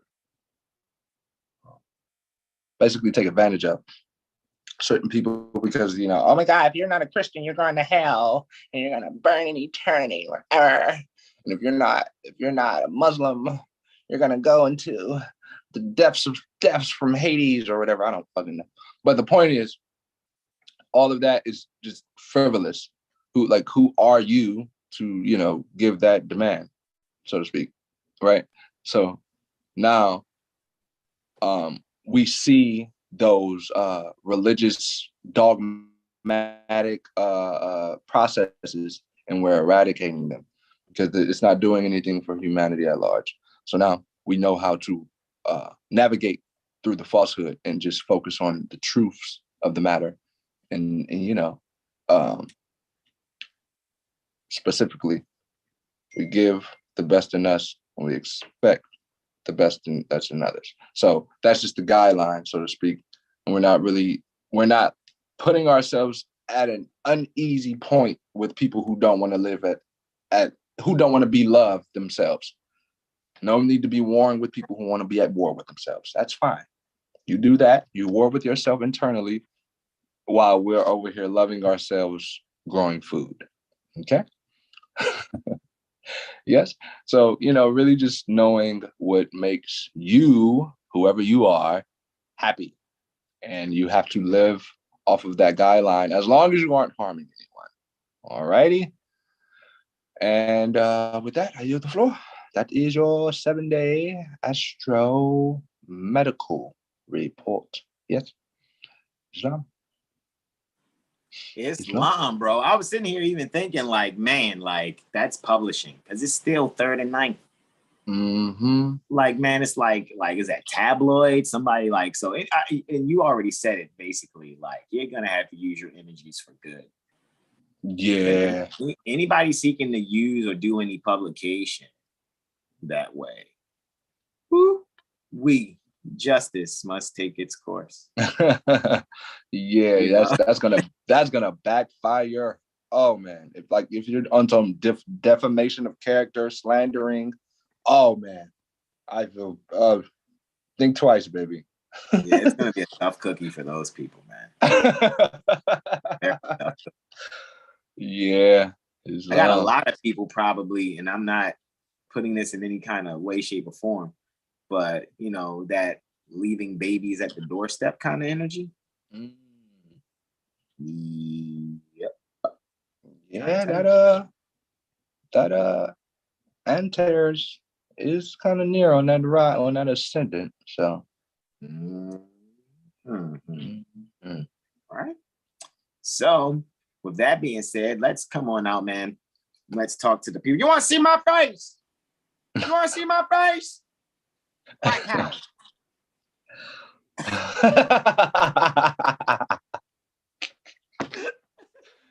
White power. White power. So with that being said, right? I'm just saying, man, I'm just being a free white person. That's it. I'm just being a free white sentient here. Yeah. Person is a federal agent. Of course, yes. Within the federal jurisdictions, a free white person, you should know. You should leave alone. You know. So anyhow, you know, we know that it's so interesting. You know, it's so interesting seeing people call political statuses racist. Especially because we actually attend, because whenever I get the chance to, because you know it's going to be again tomorrow, I'm going to send the link. We actually do jurisprudence studies. And so we're studying with people across the world, not just with astrology. You know, which means, you know, I got some more archiving to do. And right. And to make sure we have those things that we need to continue to grow. Because who's regulating our growth? There's no statute, code, or policy, you know, in existence that can regulate our growth. You know, so, you know, to be a federal agent means that you just agree to hell. Hell is federal agent. Tough life. All right. So unless you're going to be a federal agent in good faith, then you're a demon. I won. There's no other way to put it. You're just a demon with a position, and you're not in good faith. But those that are in good faith in these positions of so-called de facto position, then it's de jure. It's no longer de facto because they're being moral and just. They're being divine and national. I'm not saying get rid of dual-edged swords. I'm saying put them in the hands of those that can wield them responsibly. That's what I'm saying. Oh, we got to get rid of guns. You need gun protection. No, you need trigger finger protection. That's how guns go off, with trigger fingers. Yeah, all right? Stop creating murderers. Period. Because there's some murderous fingers out there.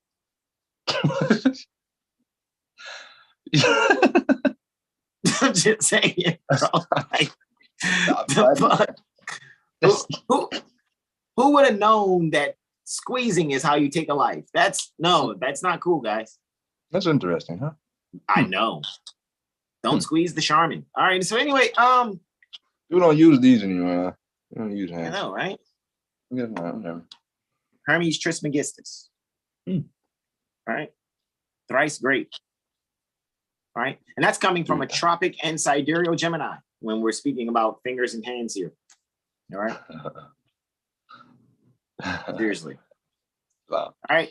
So with that being said, guys, you already know where to go. This is how we're going to do this because we spent quite some time for you with you. It is 1644, which means it's officially 444 Eastern. 7HealStar.com. Join the email list. I know I got thumbnails to do. I know we got a lot of work to do. I know I've been busy. It's my Saturn day though, because we're preparing for my solar return. May do something even that day also. Whichever brothers show up, they do. If they don't, cool. All my brothers, y'all know that I love you here at 7HealStar.com Astrology Firm. I am going to yield the floor after we say be yourselves and donate. You gotta do. donate. No more questions, comments, and/or suggestions. I bring my palms together for our namaste, namaste, namaste. Islam, Islam, Islam. Peace out.